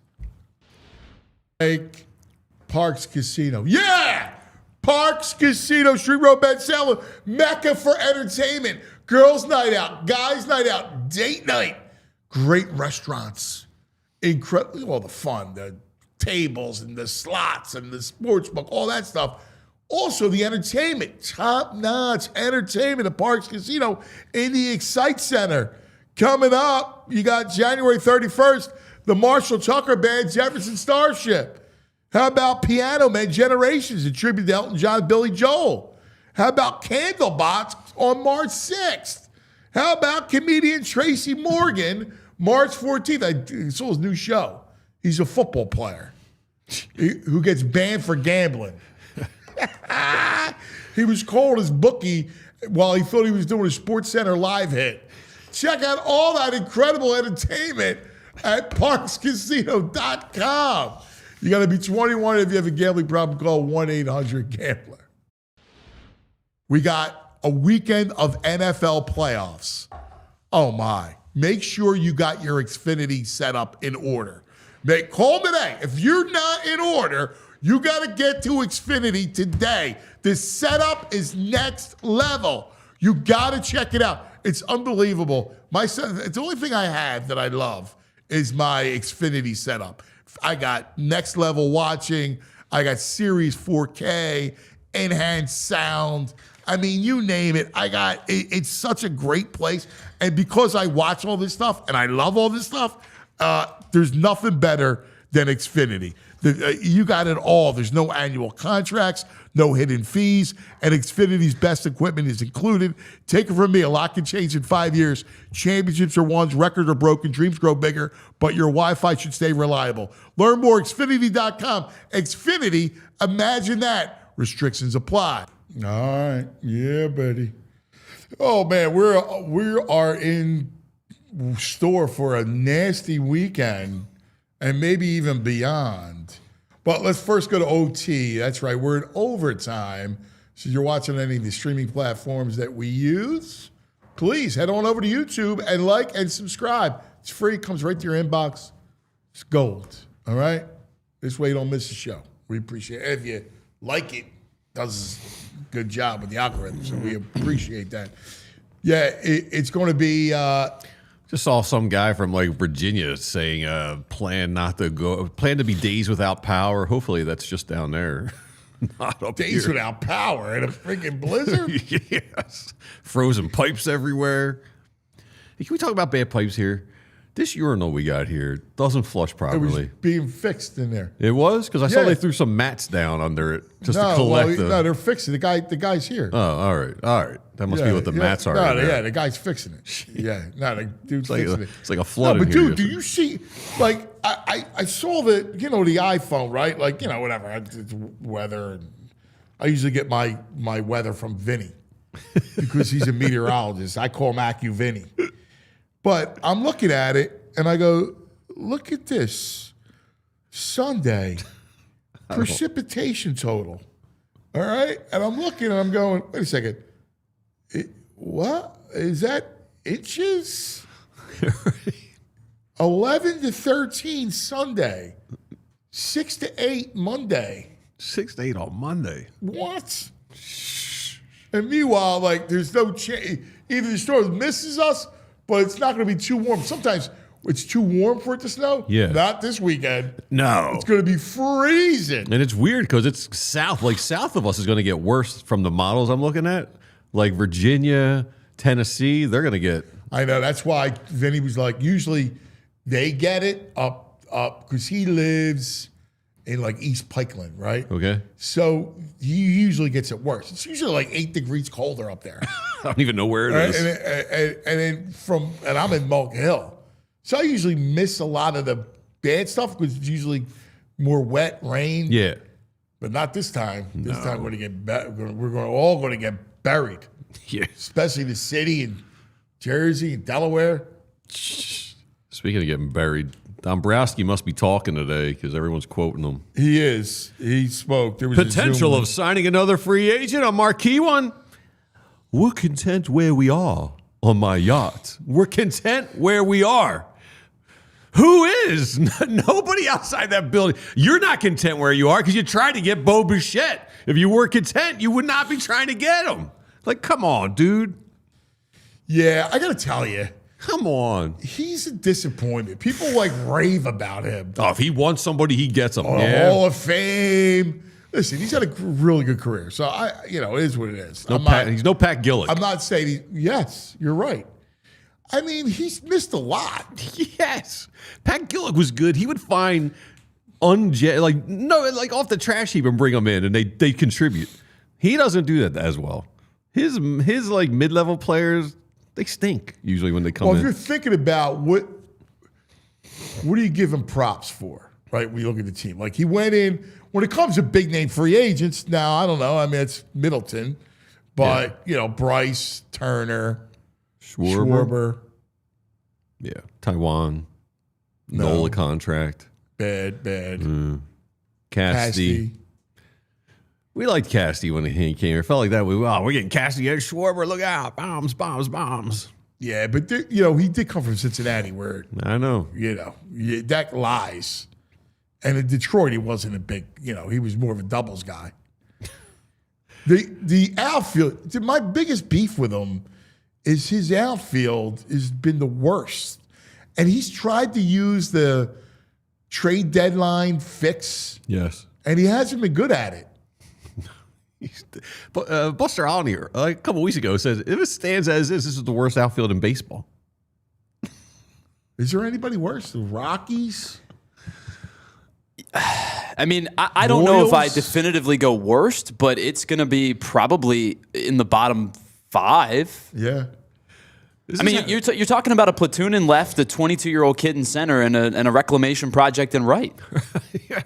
They gotta be. They can't be this tone deaf. So they announce on Twitter, "Welcome back, JT. He officially resigns." And if you go just looking at, you don't have to dig deep in the comments to get a temperature on where the Phils are. Oh boy, here's one. Can't wait for Harper and Kyle to be on base. Bohm strikes out in the cleanup spot, and JT hits in the double play.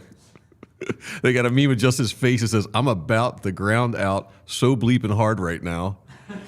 Welcome back indeed, Philly's retirement village. It's just like, go sign Valdez or Bellinger right now. Like the fans are miserable. So the Rockies are better.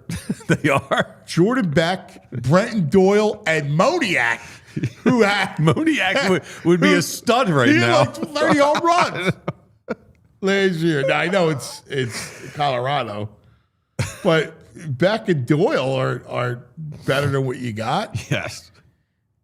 Like the Otto Kemp infatuation. You excited about that? Oh, man. In the India Nugs, I got a Nug, Tyler. My computer's acting up. It's a Topper. It's like towards the bottom. It's a video of Topper talking yesterday. I don't know if he was at a charity event. It's not fun. It's not good. More responses to the official announcement of JT. No one bleeping cares. Our management sucks. Topper's horrific. Our team's gotten worse. You've done nothing to get better. All while our stupid GM is calling out our best player. Yeah. Not wrong. Yeah. You guys are worse today than you were last year. Get Bellinger, if not Eugenio or Bader.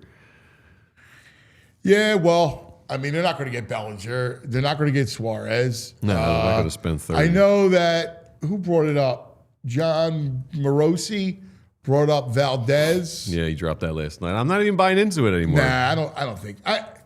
Then I heard the Mets because they need pitching. Phillies don't need pitching. Would I like Valdez? Yeah, but I'd rather you keep Ranger for that. Yes. You got the Topper? Cool. For the moment, disappointed, but we got to move on. We can't do anything about it now. We've got a really good club. 96 wins last year. We got Schwarber back. We got JT back. A lot of really good things happening. We're going to infuse the lineup with some youth, with Painter and Justin Crawford, and obviously we had Otto Kemp last year, and there's more to come with Miller and Rincones Jr., and so the future's looking bright. Rincones Jr. is now in the plans to get us. I mean, I like him. He's got a lot of power and pop, but and they're like they got the memo. We're pushing Otto Kemp this year. We're pushing Otto Kemp everywhere. But I can't. I'm sorry. I can't blame Topper. He's got to say that. No, you're not going to go into it. I know, but I just don't want. Yeah, I'm out. Like, what are we going to do? You can do it in a way that you don't have to say Otto Kemp and Rincones. Well, let me ask you guys this: if Rincones was right-handed, yeah, does he make the opening day roster? I would think so. I would tend to agree, right? Him being lefty is the only thing holding him back. Yeah, yeah, I would agree. By the way, do you know the last team to go 16-0 in college football? In FBS? Because it was an FCS team that did it. You got to go back to 1894, that Yale powerhouse. I did know that because they said last night 1894. on the broadcast. It's unbelievable. It's wild. It really is. It's unbelievable. Yo, are you worried about the Braves being healthy? Listen, I think they're due for a natural progression for sure. I mean, their pitching was decimated last year. You're pitching. I mean, losing Hassan Kim hurts. Cunha was out for a while. Yeah. Again. Yeah, I think they're going to be significantly better. Yeah, I think this is a 3-team race in the division. Yeah. And while I think the Marlins are 4th, they're going to be a difficult team to beat on a nightly basis. I don't know why. I don't know why. You're right. They are. You're right about that. I don't know, dude. I can't go into it with a bad attitude, though, dude. I can't. I know. I don't want to go into it with a bad attitude. It would be a miserable 162, no doubt about it. I mean, I love baseball season. I love it. I love baseball. And listen, I'm one that I'll watch. Man, I'll watch anything. I know you will. Like I'll watch Mariners. I get into these teams. I love baseball, so I'll watch it. I don't want to be. I have a bad attitude about the Phillies. I love the Phillies. I love the Phillies. They're like my savior. I know. It's like, man, oh man. I know. Yeah, chat's all just piling on. Everyone's they did not have a handle on what the fan base is feeling right now. No, they don't. They're tone deaf. But the problem with Dombrowski is he's unrelatable. Yeah. So one of my guys on social media was right. Compared him to McPhail. No. Well, in this sense, tone deaf. Well, yeah, there's that sense. I mean, there was reports of McPhail just sleeping in his office. Yes. Yeah. Dave's a Hall of Famer for a reason. Yes, and he's got a little bit of like cool baseball guy, but he's also got a country club air to him at times. Yeah. Well, that's where he gets McPhail from. Fit Dad's saying Phils are going to be in last place in the division. Well, the Nationals are still in the division, so. Fit Dad says they're going to be in last place? Yeah. No. He's got to be kidding. Come on, Fit Dad. He's doing a dad joke. Must be a dad joke. It's pretty Wait a funny. second. He's in on Sirianni? Maybe. And thinks the Phillies are last Sirianni's place? won it, though. So you got to understand where people come from. Okay, well, Topper was there. He didn't win it. Right. All right?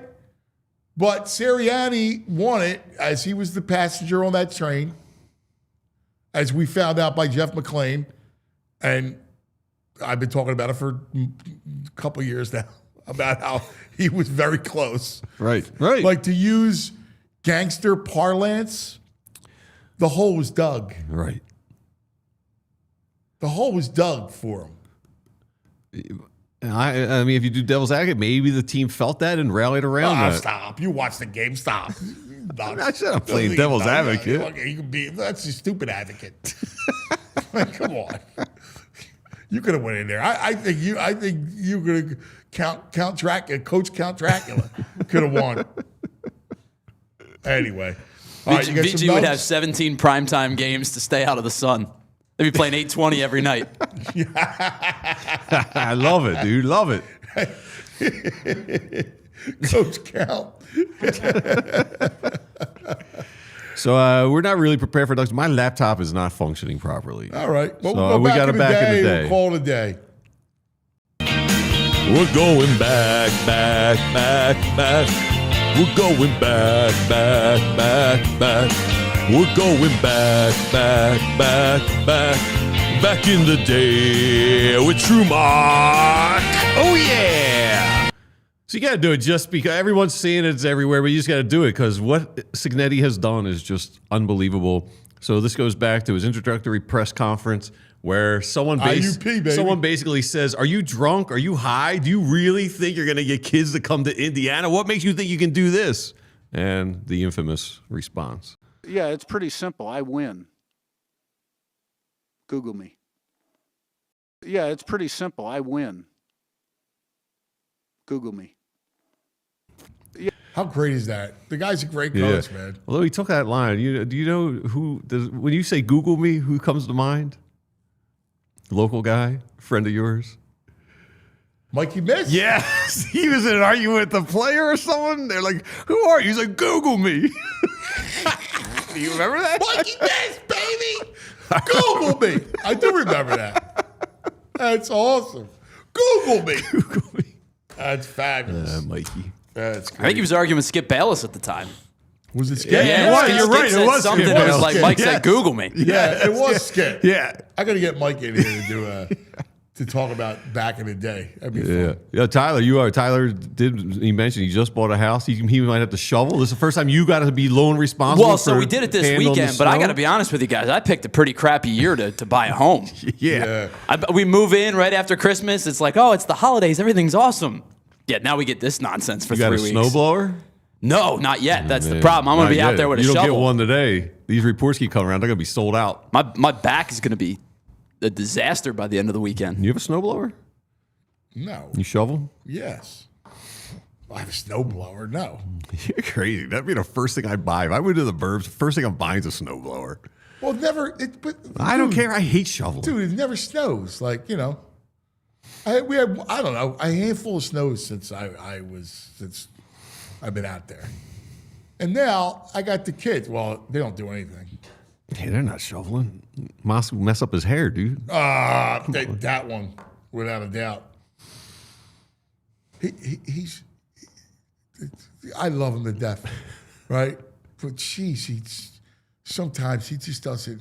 I go, dude, what did he? What we had basketball last night, so he came back for practice, and he's like, oh, dude, the championship game. Let's watch the championship game. Yeah, I'll watch it on my phone.